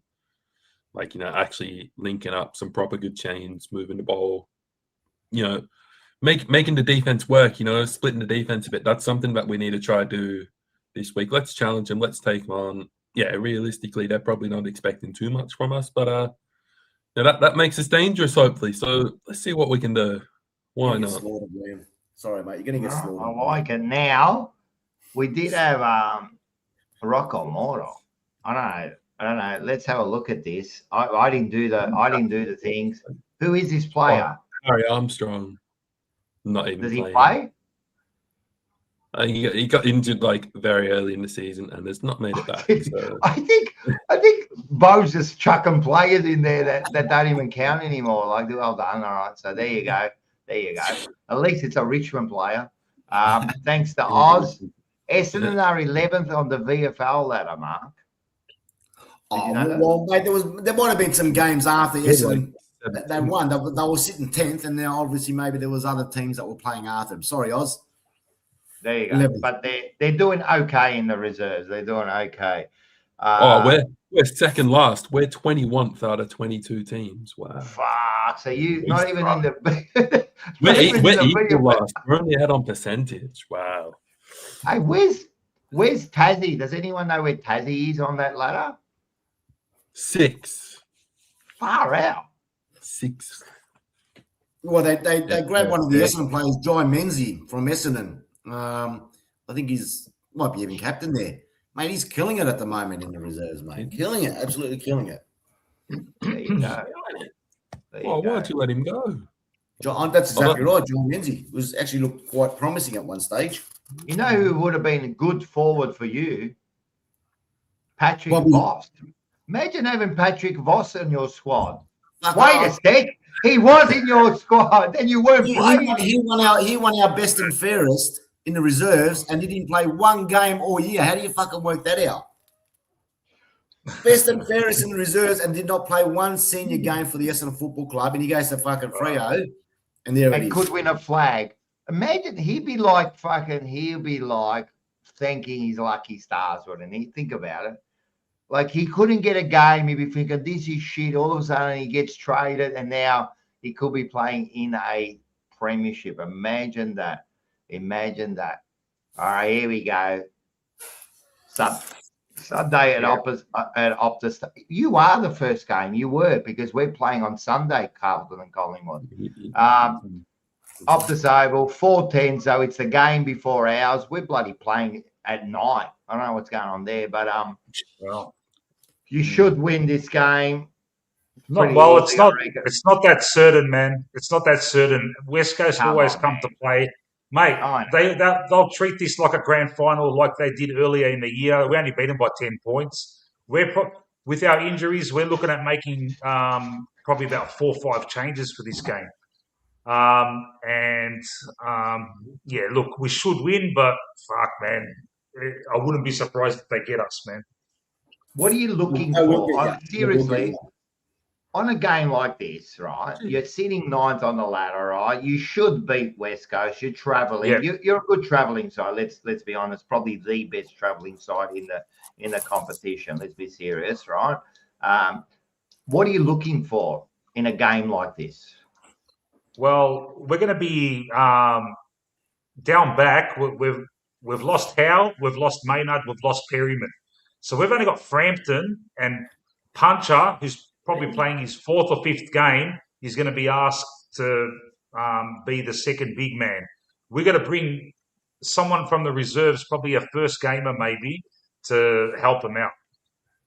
So that's what's going to give West Coast a sniff in this game. What am I looking at? We just got to get the 4 points, man, because it doesn't look like we're going to get the 4 points in the 2 weeks after that, mate. So we may as well, we really got to win this game. But look, even if we lose it, to be honest with you, mate, our season's cooked, man. We're running low on personnel, like, key players, and I'd rather finish 11th than play a wild card, to be honest. I know that won't be a popular opinion amongst Collingwood supporters, but look, I understand you got to be in it to win it. Doesn't matter if you finish 10th, you never know. You could fucking hit form. Just the way the guys are going and our over reliance on the chosen one, Nicky boy, it doesn't put us in good stead, man. Ultimate greatness said, great ultimate greatness. Is probably the biggest advocate for our young players in the reserves that Fly continues to refuse to give chances to. And he's right, man. Like, we'll be getting Swadling in. Lipinski will be out. So we could get a first gamer coming in, probably. Look, Jacob Ryan, it'll be his second game, but it'll probably be like his first game, because in his first game 2 years ago, he got fucking knocked out in the first quarter or something. So if he plays, it'll be like a debut. Or a Noah Howes, who's like a tall defender. It'll be interesting to see what the selection is, but wouldn't be surprised if we drop this one. And I wouldn't be too distraught either if we lost it. Yeah, I wouldn't be fucking crying, because the season's fucked, man. Yeah, you're true there, Mick. You guys, like you were saying, Mick, you're a cook, mate. But I reckon next year you guys will be fucking fried. Yeah, mate. That's what they said in 2022 to 23, mate. And what happened in 2021, mate? Everyone said we were fried, mate. We made a prelim, should have made a grand final, and then we won the flag after that, mate, with an old list, mate. Can I So, first of all, Rocco Moro lives in Perth. Yeah. And he says that the collie scummer in town, he thought something stunk. I love Rocco. I got to say, man, Rocco Moro, Peter V. Who's the other one? Blue Bagger. Yeah. Enzo Valentino, Lou Felino, mate. These guys jump on my shows, and the banter is We have a elite, laugh. mate. We have They're a the laugh. best, mate. It's Rocco Moro is the best, mate. He'll throw in Ah. all this stuff here. I'll throw it back at him. It's all good. Hey, mate. Mick, when's your next legend. show? When's your next show, Mick? When's your next one, mate? When's your next show coming up? My next show is Saturday. I'm doing a watch along for the reserves, for the Collingwood Essendon reserves. Well, just tell me, what does a watch along mean? You watch along what you watch the game as just well. watch the reserves, and I'll be with Ultimate Greatness, and we just banter along. You'll be on and live talk about the You youngsters. can't see the game. We don't commentate. Yeah, All right. yeah. You just talk. You just talk about the game while it's Okay. Yeah. So what people do is they watch the game, Yeah. but they'll have them on the background instead of like listening to commentators. You listen to these blokes talk about the game, Right. instead they Yeah. get the reactions. I mean, you can see our watch alongs. We do the watch alongs too, so you can see ours. We put up clips about it. So we're just watching the game. So people are watching us, but people are chatting in there, and it's a You're bit doing of that fun. watch along for the reserves. Is it the reserves game? You're doing the watch along, but you're not doing it for the. But are you doing it for the actual? Not the main reserves? game, no, Not the main just game. the reserves. Just But the then reserves. later on Saturday night at about 8:30 or something, I'll do my pre-game because that's when the teams will be finalised, and I'll do a pre-game similar to when Rocco came on before the Carlton game. We'll go through the teams, and I'm hoping to get a West Coast supporter. Hopefully, Liam's father can join us. Yeah, we'll see what happens with that. That will be the next Are one. you going to do a watch along for the West Coast? Because you won't be there. I'm not going to do it. Nah. I probably could, but it's a lot of work, man. What? You turn on the screen and you fucking watch the game. Yeah, I know, man. But how many streams? I'm doing 2 on Saturday, then another one. Then I've got to do the post game, mate. No, you're telling me my girlfriend's going to leave me soon, mate. That's how long I'm on screen for, man. She's going to leave me soon, man. The way things are going, I'm on here. I see you guys more than I see my girlfriend these days. It's no good. Oh yeah, no. So actually, Mark, on for the reserves game. Yes. If you're doing nothing, you just catch on, go on to Magpie Army Collingwood, and you'll be able to watch him do the watch along. You can see the Essendon. Well, you can't see the game, but you can see them talk. Are you actually going to be at the game?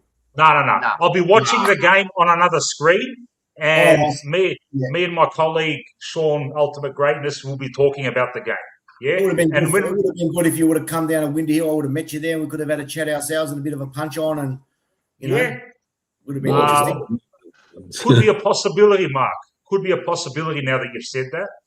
I will just while we're on Rocco, I'm just going to a quick plug, mate, if that's possible. So if you're not listening to Mick on Saturday night on his podcast, if you guys are interested in a bit of live bands and so forth, my brother-in-law is playing at Musicland this Saturday night in Faulkner. So if there's anyone that wants to come along and watch an old band play some old AC/DC and Cold Chisel and Rose Tattoo. Nice. Live Saturday night about 8:30 at Musicland. My brother-in-law's playing. He plays the guitar. And you all guys are more than welcome to come and watch. If you're not doing anything on a Saturday night. It's good. There you It's a bit go. of a plug, that's all. Musicland. Is that on Sydney Road? Sydney Road, mate. Yeah, they're called Tattooed Angels. Tattooed Angels. They're a great band, cover band, obviously.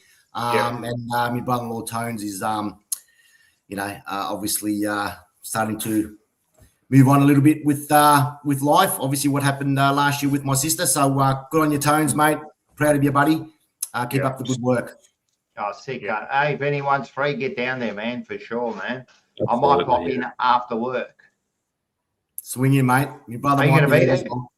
Yeah, I'm going. Yeah, I'm going to go and watch him. Yeah, a couple of boys are I going might to go pop in watch him. after work and have a beer. Yeah, that's it, mate. All right, done. Sounds good. We're getting Sydney Road. Yeah, all right. It's in Sydney Road. What is it? What's it called? The place? Musicland. Musicland on Sydney Road. Nice. They actually sell instruments and so forth, but they've got a lot of tribute bands go there. Yeah, you go Enzo. Yep. You know, they got the old In Excess cover bands. A few weeks ago, they had the Motley Crue and Bon Jovi and all them. So they get some really good gigs there, mate. If you're looking at cheap night out, that's for sure. I like it. All right, let's get quickly, man. Fucking hell, this time goes real quick. Just quickly, we got the Saints and Marvel at 7:20. You believe it? Nothing. It's a night game on a Sunday night, and there's nothing happening on the Monday. It's not like it's a public holiday anyway. So it's a Saints home game. So I don't expect too many people. The Saints don't really show up, and that's about it. So it should be interesting. I'll be there. Yeah, I think it's gonna be. It's gonna definitely be different to the Brisbane game. You know, the way the Saints play their game. Hard to get through. They kind of like a very defensive side. So we see how we go against Ross Lyon. But is this a pencil it in game? Pencil it in, Carlton? I don't think any game is pencil it in with Carlton. Wow. Any games are pencil it in, but you just don't know. We could, mate, come beat Brisbane and we could lose to St Kilda. St Kilda always give us a tough game. They got some good players, of course. You've got to watch a few players like Naz. I think Sauce and TDK should be okay, even though they got injured last week. But they should be definitely TDK. Sauce come off of a shoulder, but they reckon he'll be okay.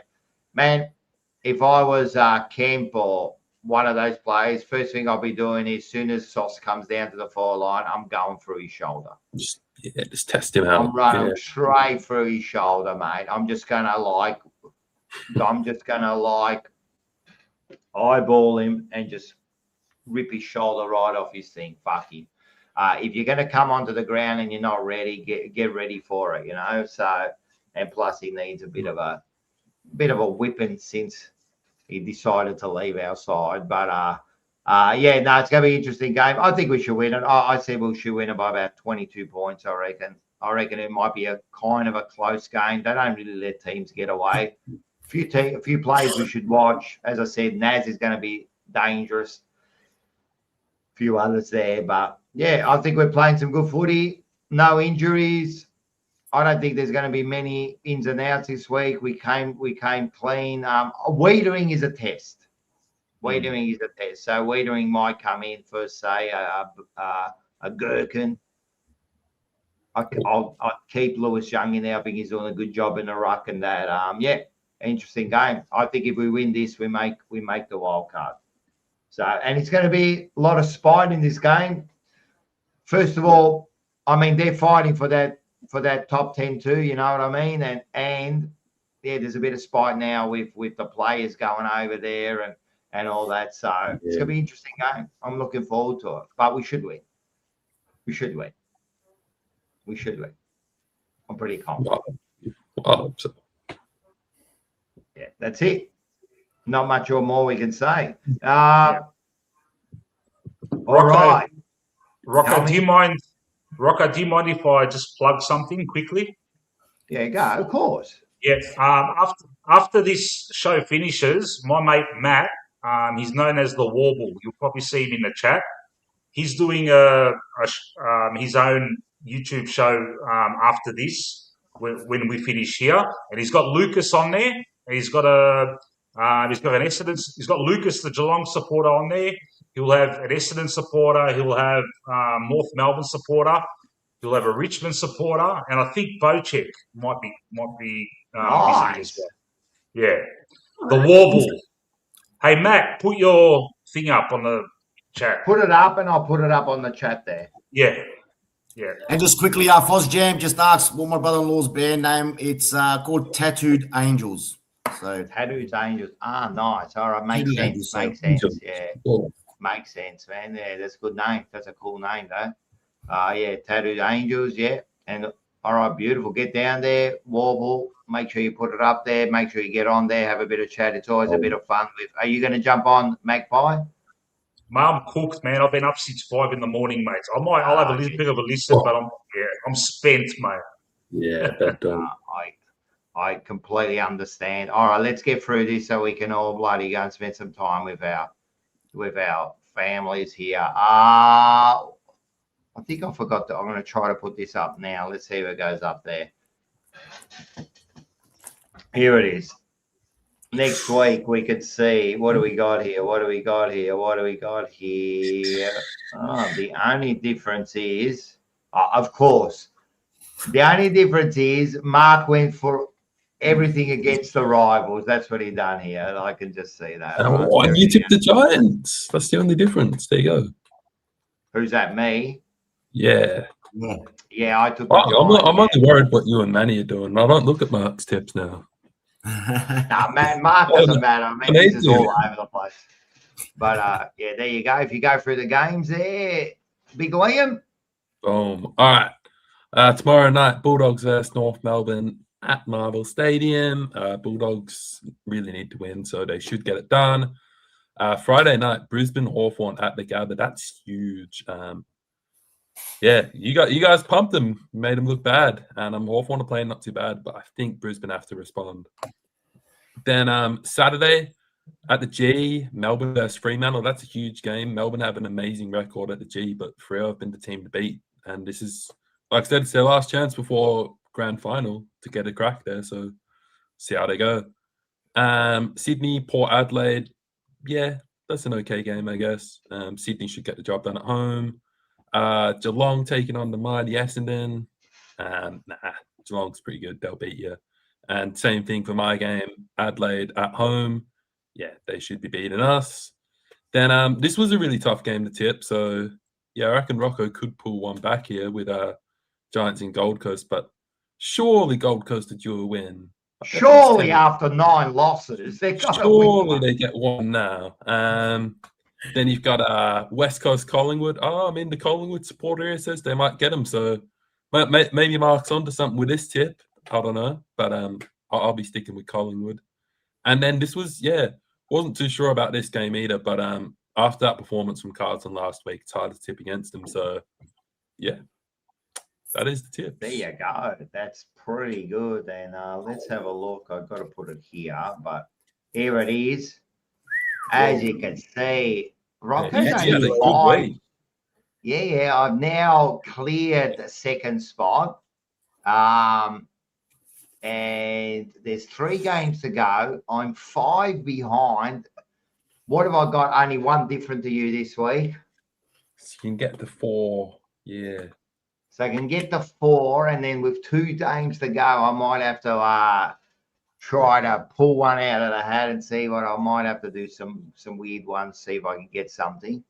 And but as I said, I was last for half the year, and I said I'm not finishing last. And I said I'm pretty proud of myself. But Liam looks pretty comfortable with 5 ahead there. I think if the Giants Gold Coast game, if that goes my way, then it's what you need 6. No, it's done. If you get that, you're done. You're taking your first start. Yeah. The first win of the year. That's well done. Yeah. So that's it. And that's it, man. What a show it's been, mate. What a show. It's been a huge show. Thanks for everyone for joining us. Make sure that mate, if you want to get your tickets now. Don't wait till the last minute. Get your tickets now. Secure your tickets. Andrew Walker, Cody Walker, Dave Rhys-Jones, Ryan Houlihan. It's going to be a great day. If you've been to one of these, you know how good they are. We actually have a lot of fun. There'll be plenty of beer drunk during the day. We can watch a prelim there. There'll be handball comps. There'll be like shows, we're doing all our live shows on stage. Monday Blues, we'll get Fourever Rivals. Blue Sunday, going to do a little show up there. Got prizes. General Chicken Company will be feeding us all day. So that should be good. So make sure you grab your tickets. What if Carlton's in the prelim, Rocco? Cancel? Well, no. If they're in the watch prelim, it there. Well, I'm thinking this, right? First of all, they're not going to be in the prelim. Let's be serious, right? That's the first thing, right? Second thing, if they are in the prelim, they might be playing on the Friday night. Yeah. Right? Third thing is, if they are in the prelim, you're most likely playing interstate, aren't you? Oh, okay, yeah. So guess what? We got a big screen. You can come and watch it there. There you go. I'll tell you what, that's enticing because if you lose, it'll be just fucking beautiful. Oh yeah. but Oh. 100% you lose that. You have to If run we're in out the and- prelim and you lose, but you know what? If you win, I'm fucking out of there. If you win, it'll be like the most amazing night ever, right? That's the first thing. If you lose, look, you'd be down, right? But But it'll be a good when you look back at it, if you make a prelim and lose from where we were, 1-8 and no coach, I mean, it'll hurt on the night, but you got to look back. We'll be right, Nick. We'll be right, mate. We'll be right, mate. There'll be no issues on that night, mate. There won't be no prelim. We're going to stick together that night, Mark. We'll stick together, mate. Don't worry. We'll be fine. We'll be fine.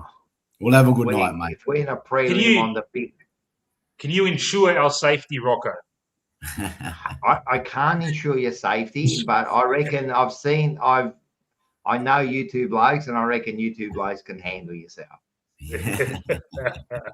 Nah, you've met all our supporters. We're a good bunch, man. We're all there. I guarantee there'll be plenty of beers flying regardless of what's happening. But yeah, there'll be And no. The best thing, it's in Reservoir, mate. Right. It's in Reservoir, right? It's in the heart of Reservoir, mate. Like, how can you go wrong? It's actually a great venue. The Open Factory is a great venue, man. It's like it's a bar, and then we've got the big open area, which is closed now, and you got the entertainment in the back. It's actually a really nice place, man. So whereabouts in Reservoir is it, Rocco? It's just Radford. Just off Radford Road. So behind Visiboard. Yes. Yep. So. You go past Ridgeway, you go right, that's Radford Road, right? You go down there, it's probably like half a K down there. So it's on just in the back of Reservoir there. So it's not far. And that's it. So make sure you get that. We'll all be there. Thanks everyone.